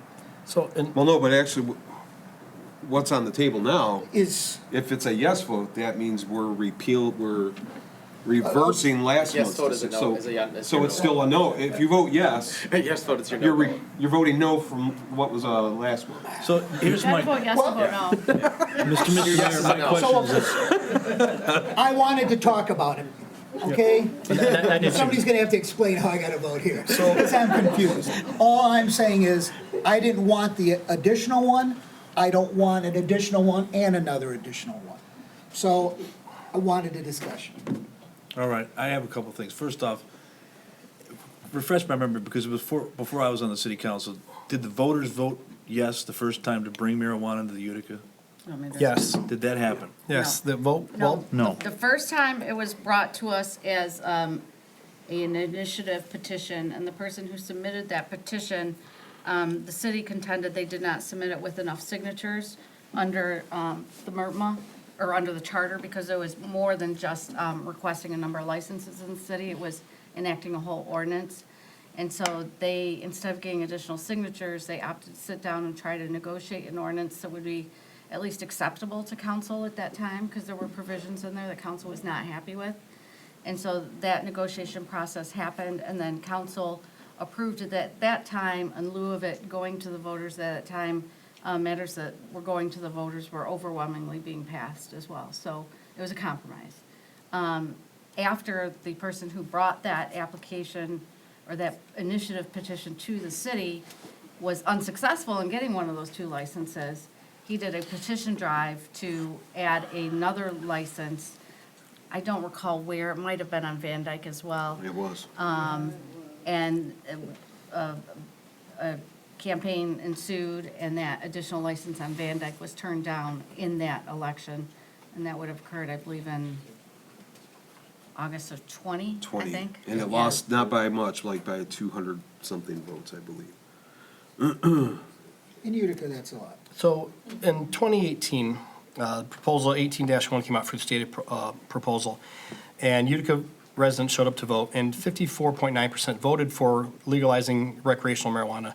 45.1% voted for not legalizing. So the majority had voted for legalizing marijuana. The marijuana process went through in Utica, and it was kind of like, again, it was forced down our throat. We didn't want it, but they were said, well, we're going to go make our own ordinance, and we're going to go by way of referendum and get it on the ballot. And that's what they were going to do. And then we would have got stuck with what we got. Whatever they put on, we would have got stuck. So we worked with those people to fine-tune something that, even though we didn't want it, we made it work. Right? It wasn't what you wanted over by your house. It wasn't what anyone else wanted by their house. But Van Dyke was picked because it was a dying corridor. Right? So that's the way that happened. You know, I don't give one care about marijuana in the city of Utica. I just don't. I don't smoke marijuana. It's not for me. But at the same time, I look at the vacant buildings over here, and my concern was this. I met with the owner of Verizon, the Verizon store, years back, and he said, I'm closing up my door soon because I can't get another, Verizon doesn't want to lease here anymore because the traffic's bad, or the traffic is not enough to support business here. But they made it work. And then people talk about the resources, police resources that are dedicated towards incidents that have happened down the street, right? But if you look at other stores in our city, like Home Depot has the highest run volume of police resources on a weekly basis through retail theft and incidents over there, right? But we're not knocking down Home Depot and giving them grief, right? But again, we have these vacant buildings that are not producing anything, and maybe that was designed. Maybe they saw the writing on the wall and people wanted this to happen. But if marijuana doesn't happen in Utica, I'm fine with that. But what I'm not fine with is vacant buildings. What are we going to put in these places? Like National Coney Island moved out. I don't know what's moving in there. Red Ox moved out after COVID. What's moving in there? If it was such a great spot, people really wanted to move in there and put another restaurant in there, it would have happened. Hall Road doesn't mess around. Hall Road, you want Chick-fil-A? And let me talk about Chick-fil-A for a second. If you wanted something, which first of all, it's delicious, but let's say they scout their spots, right? What, just by chance, if Chick-fil-A got a wild hair, because like that 23 in Gratiot where they're putting a Chick-fil-A, what if by chance they put it right where Cloud is? Now, you don't like marijuana because it's in your neighborhood, and it's been for 80, 100 years, it's been the devil's lettuce, and people don't like it. And I get it, man. If it's not for you, I don't do it either. But at the same time, I look at myself, I see a viable business that's willing to move into our city. We have businesses moving out. Now, I don't care if they sell a product that makes you either smoke and you feel better about it, or you go to one of our local 7 bars downtown in this little tiny district and you have a drink, and God bless you, it's America, go get your drink and have a great night. But if that's not your choice, if you have a bad liver and you can't do that and you want to smoke something, it's your choice as an American to go get your product and go do whatever makes you happy, man. I'm the last person to decide what kind of commerce comes into the city. I advocate for business to come in. And if it's doodads and wizards and whatever else, and they want to come in and they put a store right by Utica Park Boulevard or whatever it is over there, God bless you, put it in. But who are they? People keep saying they should do this and they should build that. Who are they? Who's coming in? Tell me who they are, because I want to call they and say, build your place here. But no one's doing it. Why do we have 3 pawn shops in Utica? Why do we have used car stores in Utica? Why are we not Birmingham? Why are we not Rochester? Why are we not Shelby Township and Sterling Heights all along the Golden Corridor? Why are we not Golden? Because we're not bringing people here. We're not giving them a reason to come here. Okay?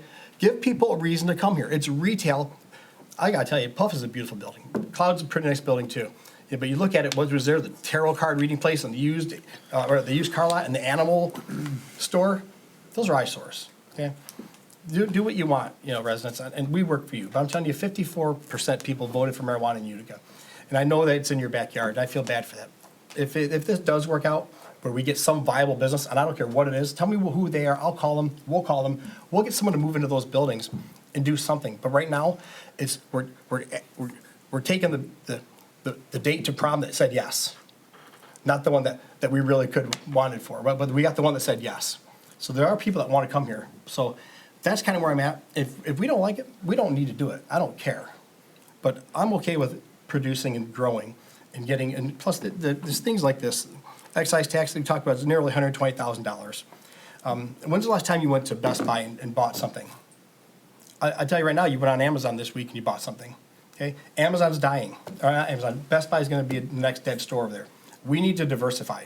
Okay, there's reasons why this is happening. Okay, it's Jeff Bezos is doing a really great job of making it so that we don't have to leave our houses anymore to pick stuff up.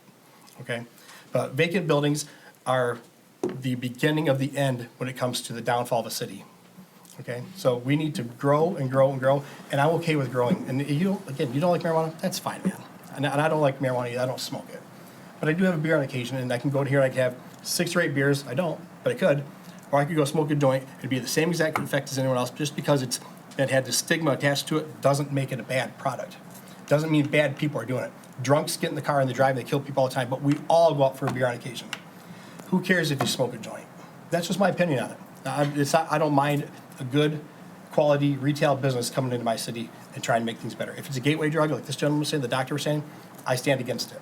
Okay, but if there's responsible people who are good at managing their lifestyle and doing good things, I'm okay with them doing it, just like I'm okay with someone managing themselves to have a glass of beer or whatever the case is. And that's where I stand. And I'll yield my. I'd like to my add a time. couple things too, because I love the passion of the people who came out and spoke against it. I love that. But my question is, where were you last summer when this was on the docket?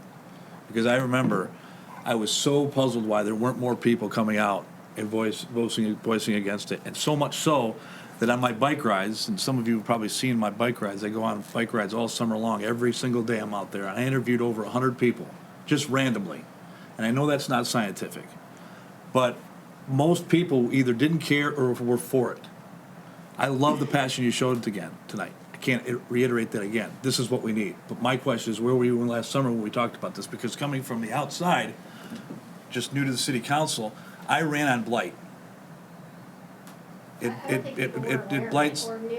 Well, I understand that, but I love the passion. Ballot in 2020. Ma'am, please. Yeah, we're not supposed to be having back and forth at this. Yeah. And the thing we hear Can from I finish residents. my thoughts, sir? Absolutely, I'm sorry. absolutely, I'm sorry. But my point is I ran on blight, and I couldn't agree with Tom more on that, is whether I agree with it or not is not the point. I want to represent the city of Utica and what's best for the city. Is that marijuana? I'm not to say. But if it fills a building that's vacant, I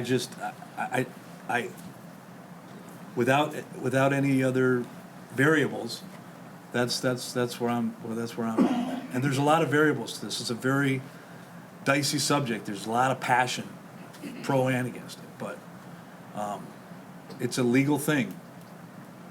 Is it federally legal? I mean, there's some dicey things there. But as far as that goes, I guess I'm finished. Go ahead. I think these business owners are probably the most community-oriented business owners we have in our city, and we've got some great business owners. I'm going to throw their names out. Buscemi's, Mike Abro. You ask that guy for anything, and he's not selling marijuana. He's selling pizzas and some beer maybe, right? You ask that guy for anything and you get it, right? He's just a star. Our current marijuana owners are the same. They pay for our fireworks at Christmas, 100%. That didn't cost $1 of tax revenue. It didn't cost a resident a penny. A lot of people, probably 4,000 people downtown got to enjoy that, okay? Thank you to our marijuana dispensaries for that. Grant Park, if you go look at Grant Park right now, that basketball court is gorgeous. Taxpayers didn't pay for that. One of our dispensaries paid for it. Puff did.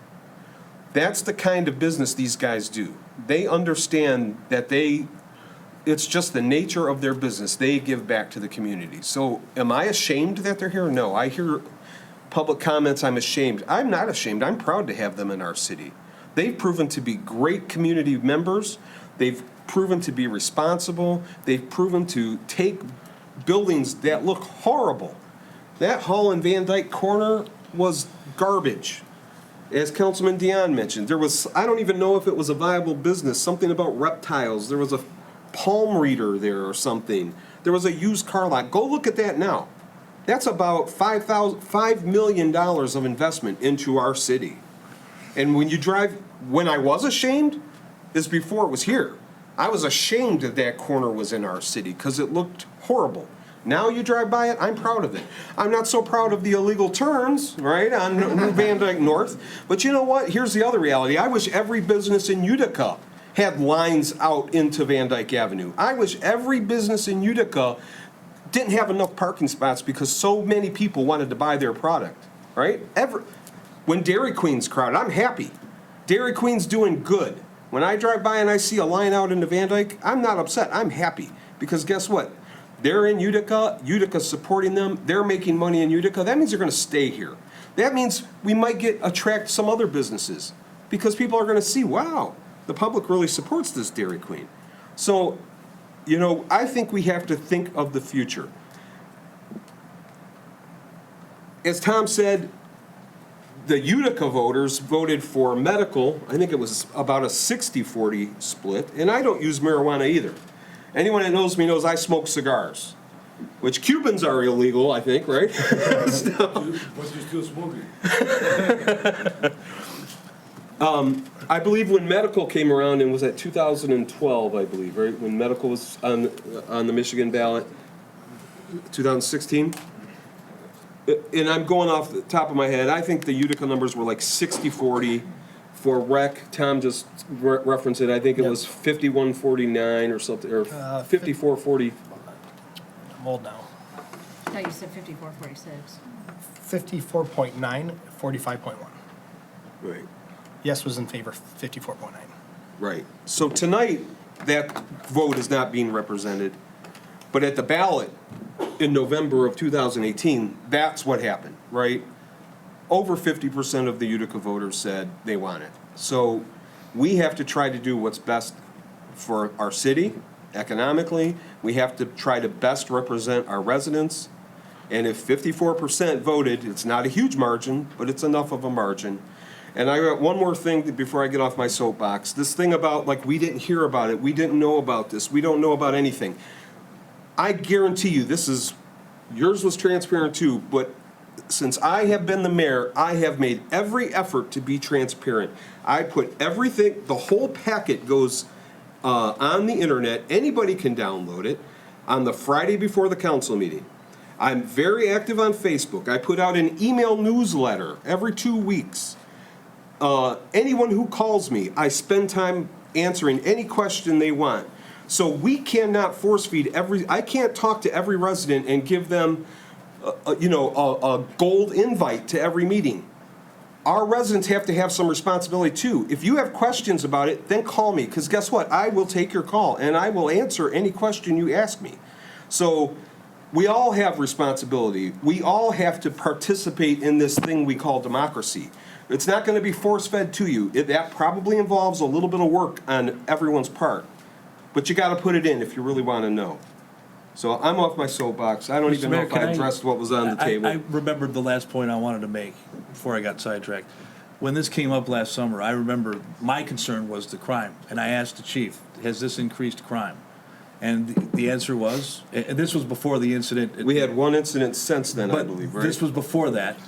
But to my knowledge, crime hasn't increased. That was the big issue with me, is if it increased crime, I was going to be strongly against it. But from what I understand, has crime, besides that one incident, has it?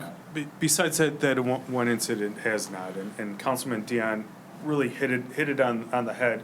We talked about Home Depot, because really the largest amount of crimes that we have are from Sam's Club and Home Depot. I mean, it's really, Yeah. I mean, but Move them out. Gotta go. But outside of that, with the marijuana dispensaries, the vast majority has been traffic related. As far as crime, one incident in the number of years that they've been here. Correct me if I'm wrong, we have more instances at our Chase Bank of serious nature than we've had at our. That's correct. Yes. And that's really close to my house. It's the bank's fault. So I think right now we have a motion on the floor in support to, what would be the? Currently, a yes vote would rescind the vote from last month. And Ms. McGrail, would that So- allow us to then? We would just have the two places on Van Dyke. Can I just make one word? I will agree with what you say. The current businesses that we have, the dispensaries, have been incredible corporate citizens, neighbors, friends, that sort of thing. But we're, 2.5 square miles? We're 5,000 people. How many do we need?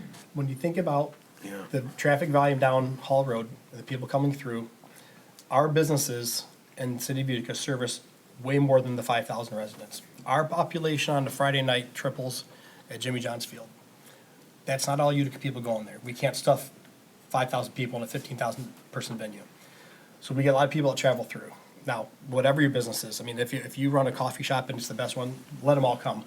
When Timmy Hortons, right, over on Hall Road came here, it was a square peg in a round hole. Didn't quite fit. People fought it because they didn't want it. Did we say no to Tim Hortons because everyone loves their coffee? We say yes, bring it in. It didn't fit because people said the lot lines are too short, it doesn't work for the traffic flow, et cetera, et cetera. So again, it didn't fit, okay, but they made it work. Now for us, I don't care about marijuana. All I care about is that the process is fair, open, accessible, and that council is 100% shielded from making any decisions as to who the candidates are and who's ultimately given the opportunity to either apply. I want that to be completely independent. Council will ultimately have to make a vote on that. Sure, on the recommendation of a The way we scoring. currently have it set up, or are looking to set it up, is to hire an independent scoring person or firm to do the scoring, but then that scoring still would come to council, and council ultimately needs to make. But that firm would decide, that firm would say, here's 1, 2, and 3, or whatever the case would be. They'd score them. Yeah, okay, and then council would be within the reason to select those people. Okay. Correct. So, okay, that's where I'm at, Mr. Sikora. Mr. Mayor, what's the matter? We can't have back and forth right now. At this point in the meeting, 2 and 4 is the same. yeah, at this point in the meeting, it's really just deliberation on council. Is there any other discussion from council? Is everybody clear on what you're voting on right now? What a yes means and what a no means? A yes vote rescinds the action in February, so we would only have the 2 locations on Van Dyke.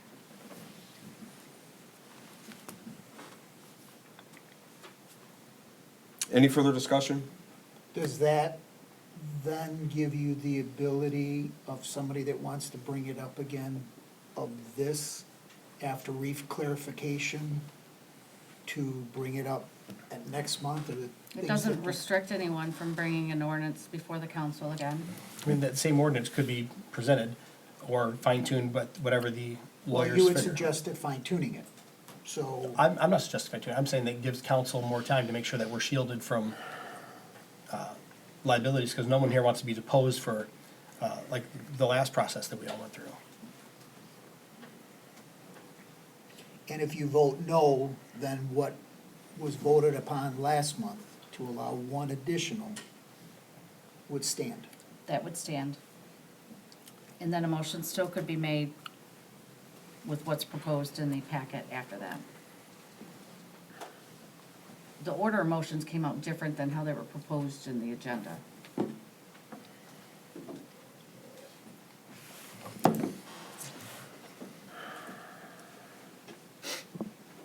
Is there any further discussion from council? Madam Clerk, roll call vote, please. Sikora? Yes. Trenzi O'Donnell? No. Deanne? Yes. Ryan? Yes. Robinson? No. Mayor Calendino? Nope. That's a 3-3 tie, I believe. Motion fails. Motion fails. Okay.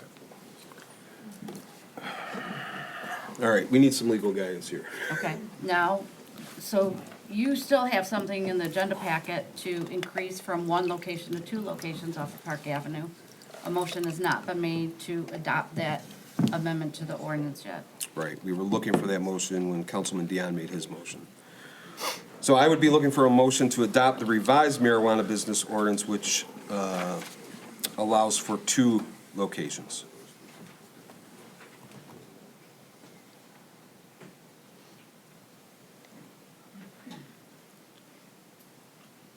I'll make that motion.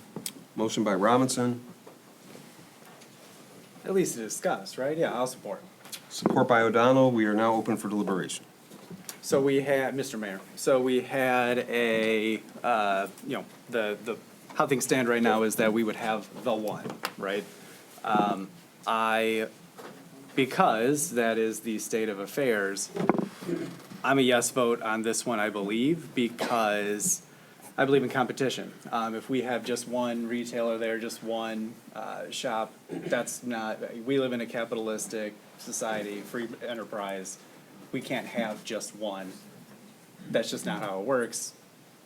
Prices, supply and demand. So as of right now, I would say that I'm in favor of either 0 or 2. I'd say that's my position.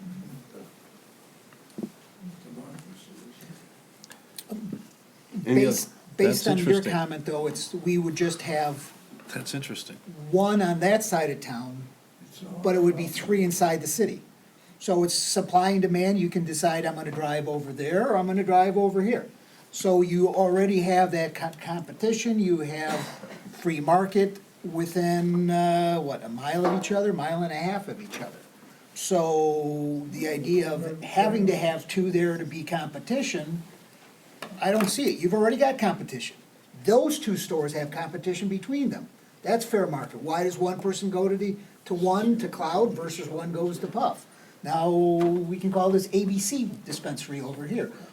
It's gonna be who you're comfortable with, or that, but the competition's already there. Adding more and more stores, you're gonna say you're gonna put 10 stores there, so there's a lot of competition? I don't, that's the only part I don't agree with you. The competition's already there. And again, why are cities like Sterling Heights and the big boys around us saying no?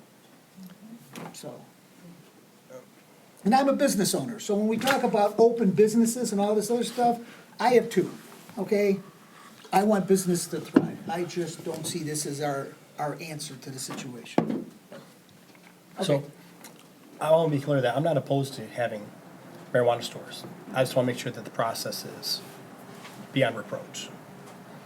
So, that's why I felt like maybe it was necessary to take a second look, but I'm hoping that there is no.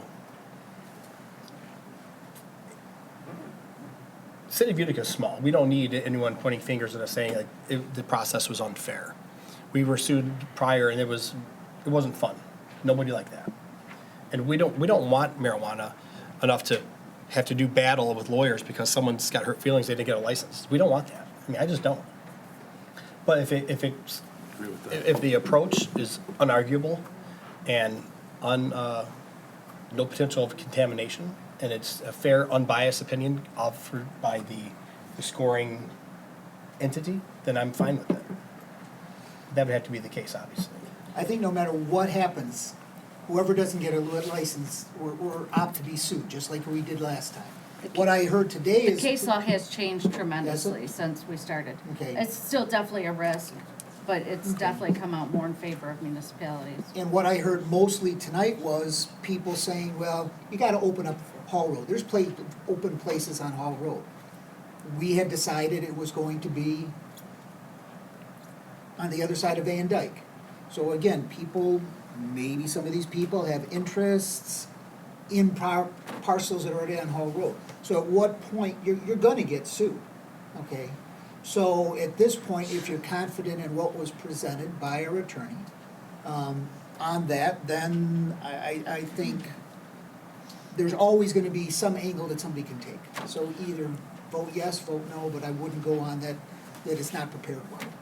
Because somebody's always gonna find a loophole. But to be clear, our attorney's recommendation is that we need to have 2 locations to ensure that that process is fair, that it's competitive. If you only have one, I think there's more potential for litigation, and we know how these, as great of businesses as they all run, they spend a lot of time in the court system, right? I have to be clear, as an attorney, it's not really my position to recommend that we do too, and that's not my stance, because that's not my position, but it has been raised and discussed that having 2 may be a safer alternative for the city.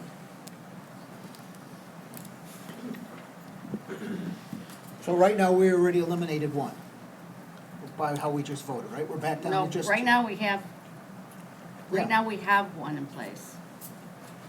Because that motion did not pass, it was a Okay, 3-3. okay, so there is. So right one. now, we have 1 new establishment going in on Park Avenue. This motion would make it 2 new establishments going in contiguous to Park Avenue. And we have motion and support. Is there any further discussion from council? Madam Clerk, roll call vote, please. Sikora? No. Torenzi, O'Donnell? Yes. Deanne? Yes. Ryan? Yes. Robinson? Yes. Mayor Calendino? Yes, motion carries. Next on the agenda is the hiring of a planner in relation to the marijuana ordinance. So Mayor and Council, we obviously use the county planners to provide our different planning services, and the county has a policy that its employees are not allowed to assist any municipality with regard to marijuana-related activities, just as a political stance of the county. That has not allowed us to have our zoning ordinances reviewed to make sure it's consistent with what we've done with the business ordinance. Steve Casson, who was formerly with the county and has done work many, many times over the years for the city of Utica, is an independent consulting planner now. I would recommend that we hire him to review our zoning ordinance to make sure it's in compliance and comports with our marijuana business ordinance. And then Steve Casson. And then we will also ultimately need a planner hired to review applications when they came in. He did that the first time around anyway. So I would recommend that we enter an engagement with him for him to do that related work. That would be paid for out of the application fees. I believe we still have funds from prior application fees, and then obviously there'll be more funds coming in from future application fees as well. So we would be looking for a motion to hire Steve Casson to review and update zoning ordinance as required and to assist with the applications. So moved. Motion by Dion, Support. support by Robinson. Any discussion from council? Madam Clerk, roll call vote, please. Sikora? Yes. Torenzi? O'Donnell? Yes. Deanne? Yes. Ryan? Yes. Robinson? Yes. Mayor Calendino? Yes, motion carries. Thank you, everybody. Next item on the agenda is the establishment of the scoring criteria for the awarding of the marijuana licenses. That is in your packet. This was carefully reviewed by city attorney. I also gave it a review. I feel that this is a long way towards improving it, making it fair, making it open, and making it competitive. Again, that is in your packet. I'd be looking for a motion to adopt the scoring criteria. Mr. Mayor, I move to adopt the scoring criteria as presented. Motion by O'Donnell, I'll support that. support by Robinson. Any discussion from council? So we did meet, I kind of had, after the last meeting, kind of, being totally transparent, threw a fit, right? I thought there was almost what a few people in here had said, I'll just say that.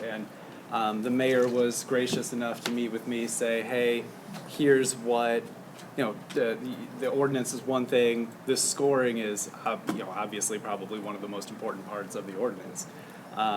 Said, here's what it is, here's what it could be. I am a very skeptical person by nature, and I gotta say, I came away from that, after the changes we made, I came away feeling very good, or the changes that were made, I should say. I came away feeling very good. What we have here in the scoring criteria has been updated. We did do some, for example, there's one that I threw in there that, I'm trying to get rid of traffic, right? Traffic is a huge issue. So I said, we need to give, instead of 5 cars coming to one store, let's get 1 delivery car to 5 houses instead. 1 car instead of 5, so you get points for delivery now. So that's basically my big, contribution there. But, like I said, I think this is substantially more fair than what we had before, and I recommend approval. And I just want to clarify, when you're saying than we had before, I don't want any implication that you're talking about the prior ordinance that's currently in litigation. You're talking about the Right. original proposal from a month or two, just You so got that it. there's. Yes, Perfect. yes, thank you. So we have a motion and support. Any further discussion from council? Madam Clerk, roll call vote, please. Sikora? Yes. Torenzi? O'Donnell? Yes. Deanne? Yes. Ryan? Yes. Robinson? Yes. Mayor Calendino? Yes, motion carries. Thank you, everybody.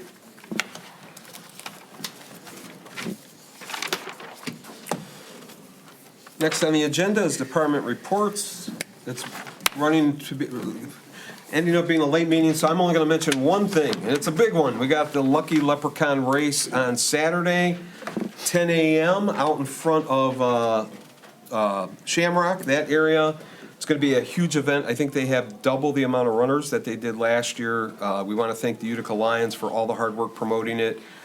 If you drove in downtown off of Cass today, you probably saw the big signs. You also saw Rusty the Pig decorated with his little Shamrock hat and everything. So would love to see everybody come down, enjoy watching all the runners dressed in their little green tutus, and there's going to be a pet costume contest, the whole thing. So it's always a fun day. So hopefully we'll see some of you.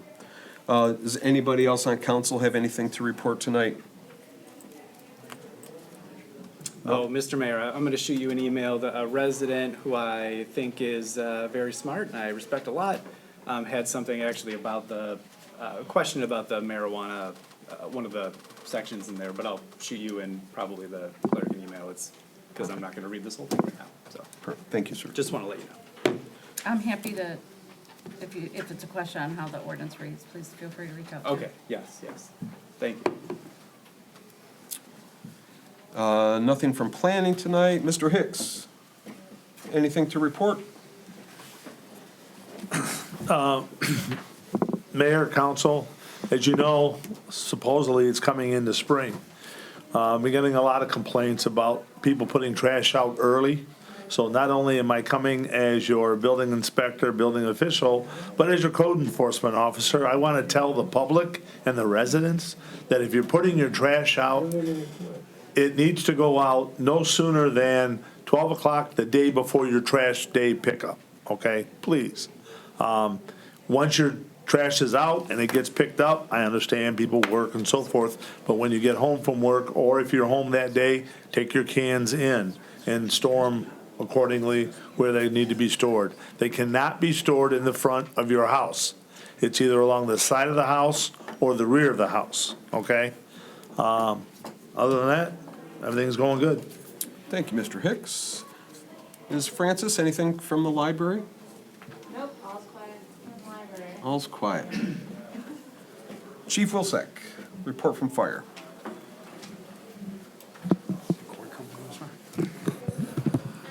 Yeah, Mayor and Council, just to update you, our fire truck purchase dispenser pumper is moving right along. It's going to be nicely fit and finished and heading for Indianapolis Fire Chiefs Convention down there. So we'll have a really nice truck when it's delivered. So Very they're exciting moving to right see along. So we're kind of fortunate that we bought this in August and we're getting the truck in May, because if you order a truck today, it's 3 to 4 years out. Wow. So I think East Point just reported they were on a 3-year wait. Yeah. And they just got their. and the prices are just going crazy. Yeah. So other than that, everything's been good at the fire department. Thanks, Chief. Chief Klusny. Good evening, Mayor and Council. Included in your packet is a agenda item summary. And this is something I'm pretty excited about. It's a complete renovation to really how we do scheduling and how we do payroll. This is a pay scheduler program, and what it does is they specifically tailor it to our department, and it creates a online experience for scheduling, for overtime, for schedule picks. And really the nice thing about this is it incorporates into our BSNA software package, so all of our payroll can now be dropped down. For the 19 years that I've been in the city, we have been doing payroll, we've been doing scheduling pretty much by hand and with Excel spreadsheets. And the amount of man hours that is wasted on doing it is just incredible. I'm really excited about this program. I think it's gonna be an incredible time savings, not only for us, but for City Hall. So the plan is to get police department on, and we're also gonna incorporate City Hall into the payroll portion of the scheduling, because we have up to 35 users. And then as long as everything works smoothly, works good with payroll, start bringing other departments on and really see that savings in the amount of man hours that are wasted. So I'd be looking for a motion, or requesting a motion to approve the purchase of the pay scheduler using GL 101-301-957-100 with a annual price of $2,240 for the first year. So moved. No support. Motion by O'Donnell, support by Ryan. Any discussion from council? Madam Clerk, a roll call vote, please. Sikora? Yes. Torenzi? O'Donnell? Yes. Deanne? Yes. Ryan? Yes. Robinson? Yes. Mayor Calendino? Yes, motion carries. Your next item. And Mayor and Council, a second motion that I have is request a motion to amend the police fiscal year 23-24 budget. That's GL 101-301-957-100 by the $2,240. So moved. Support. Motion by Ryan, support by O'Donnell. Any discussion from council? Madam Clerk, roll call vote, please. Sikora? Yes. Torenzi? O'Donnell? Yes. Deanne? Yes. Ryan? Yes. Robinson? Yes. Mayor Calendino? Yes, motion carries. Anything else to report, sir? That's all I have from the police department. Thank you. You're not going to be wearing a green tutu on Saturday or anything, right? I will not, but I will be here. But Do you want to Irish killer. brace the mayor, someone said? Someone said that? Can that be a fundraiser? I'd pay to see that. That sounds like fun. No, we don't need that. Superintendent Diamond, anything tonight, sir? Good evening, Mayor and Council. In your agenda summary, there is a item for decertification of Cass Avenue and Davis Drive for Act 51 compliance. These have been removed per se in the city, but they have never been taken off of our Act 51 maps. And I noticed that when we received it. So that's all this is just taking it off the map. We have Davis Drive still on there from Auburn, which is now our driveway into the library, and Cass Avenue from 59 to where it hooked up to Van Dyke and Greeley. So in order to get them off, they need to be decertified. So there'll be two motions. I'll be looking for a motion for City Council to approve the decertification of Cass Avenue located between Van Dyke and Hall Road, M59, for a total of 381 feet. So moved. Motion by Sikora, Support. support by Robinson. Any discussion from council? He said between Van Dyke and Hall Road. I was very Yeah. confused Yeah. about what that even They- said in they there. And intersect. then he said, it's like, Well, oh, it just doesn't exist. On That's the why. map, it doesn't exist anymore, right, so, Oh, you're talking about the stretch where Triangle Park would have been? yes. So it went from Greeley and connected Okay, right through. Yep. understood. It was never taken off. It was Ma'am? obviously an oversight. Madam Clerk, roll call vote, please. Sikora? Yes. Torenzi, O'Donnell? Yes. Deanne? Yes. Ryan? Yes. Robinson? Yes. Mayor Calendino? Yes, motion carries. Your second item. Motion for City Council to approve the decertification of Davis Drive adjacent to and south side of Auburn Road for a total of 218 feet. So moved. Support. Motion by Sikora, support by Dion. Any discussion from council? Madam Clerk, roll call vote. Sikora? Yes. Torenzi, O'Donnell? Yes. Deanne? Yes. Ryan? Yes. Robinson? Yes. Mayor Calendino? Yes, motion carries. Thank you. 5 quick things. The Van Dyke delineators, I'm sure everyone's seen, they're all gone. We were down to 3. We have so we removed the last 3. We do not have any more in stock. We obviously do have a project coming to, that's going to make that bigger and better for us. The police chief and I have been in talks about what we can do temporarily. It's gonna cost some money whichever way we go, because we don't have what we need to actually make it safe to make those no turns. So it'll be something that we'll continue to talk and then bring it to Mayor. Spike strips. Spike strips. Last council meeting, there was the signs that were approved for Canal for no driving on the shoulders. Those came in. Those will most likely be installed Monday when Sergeant Herc is back. Back in September, I believe it was, Ms. Zaremba got the swing and the tree that she wanted. So the swing was already installed. She did get her tree that she was getting from Wiegand's. We're coordinating the planting of that, and then she would like to do a little a ceremony for that, and that's at Grant Park. The backhoe gets finished build, the finished built date is next week, so we should get that at least Tuesday or Wednesday after Easter. And then we did put up the tennis court nets a little bit early because we have been getting a few phone calls, even though the comfort stations are not open and they won't be open for a while, but we figured they had masking tape and duct tape across. It wasn't very safe, so we put the nets up. So other than that, that's it, unless you have something for me. No, all set. All right. Thank you. Thank you, Mr. Diamond. Mr. Treasurer, do you have anything to report tonight?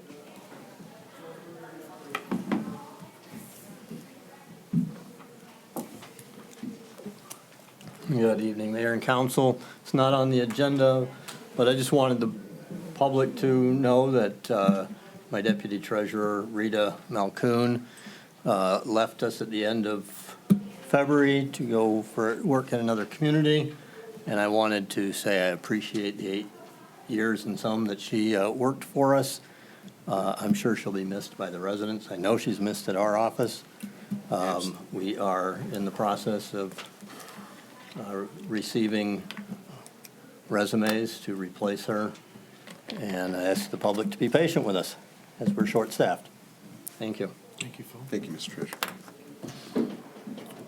Madam Clerk, Administration? Mayor and council, I just wanted to let you know that our election went great in our city, and I want to thank all of my election workers. We did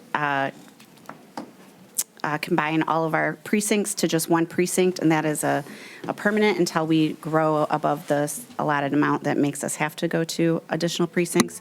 But the voting is always at Flickinger now. And then just a reminder, we did combine with Sterling Heights for the 9 days of early voting, which will also be available to all of our residents in Sterling Heights. So just wanted to thank our election workers and the residents for their patience. So thank you. Thank you. Parks and Rec.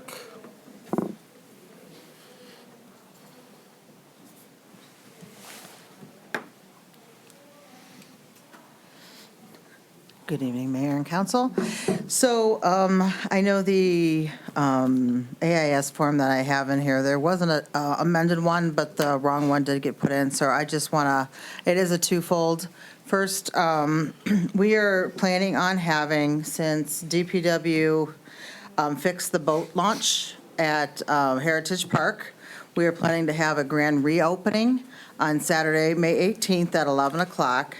And so first off, we're asking for approval for the date that we can, make sure we can have this. And then secondly, I need a budget amendment for $500 for some of the games and prizes that we plan on having there.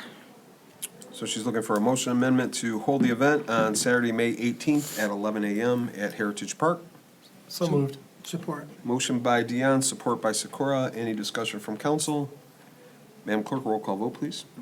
Sikora? Yes. Torenzi, O'Donnell? Yes. Deanne? Yes. Ryan? Yes. Robinson? Yes. Mayor Calendino? Yes, motion carries. And her next item, to amend the fiscal year 2024 general fund Parks and Rec budget, increasing by $500 expenditure, Parks and Rec Special Activities GL account number 101-753-899-000. So moved. Support. Motion by O'Donnell, support by Sikora. Any discussion from council? No, sir. Madam Clerk, roll call vote, please. Sikora? Yes. Torenzi, O'Donnell? Yes. Deanne? Yes. Ryan? Yes. Robinson? Yes. Mayor Calendino? Yes, motion carries. Thank you, everyone. All right. Anything else to report? No, thank you for the approval of the Fall Festival for the Nightmare in Auburn for the second annual. It's going to be a fun I'm one. excited. It's going to be good. Nothing from Historic District tonight. Ms. McGrill, anything from the city attorney? Nothing from city attorney. At this point in the meeting, we open up the floor for any communication from the public.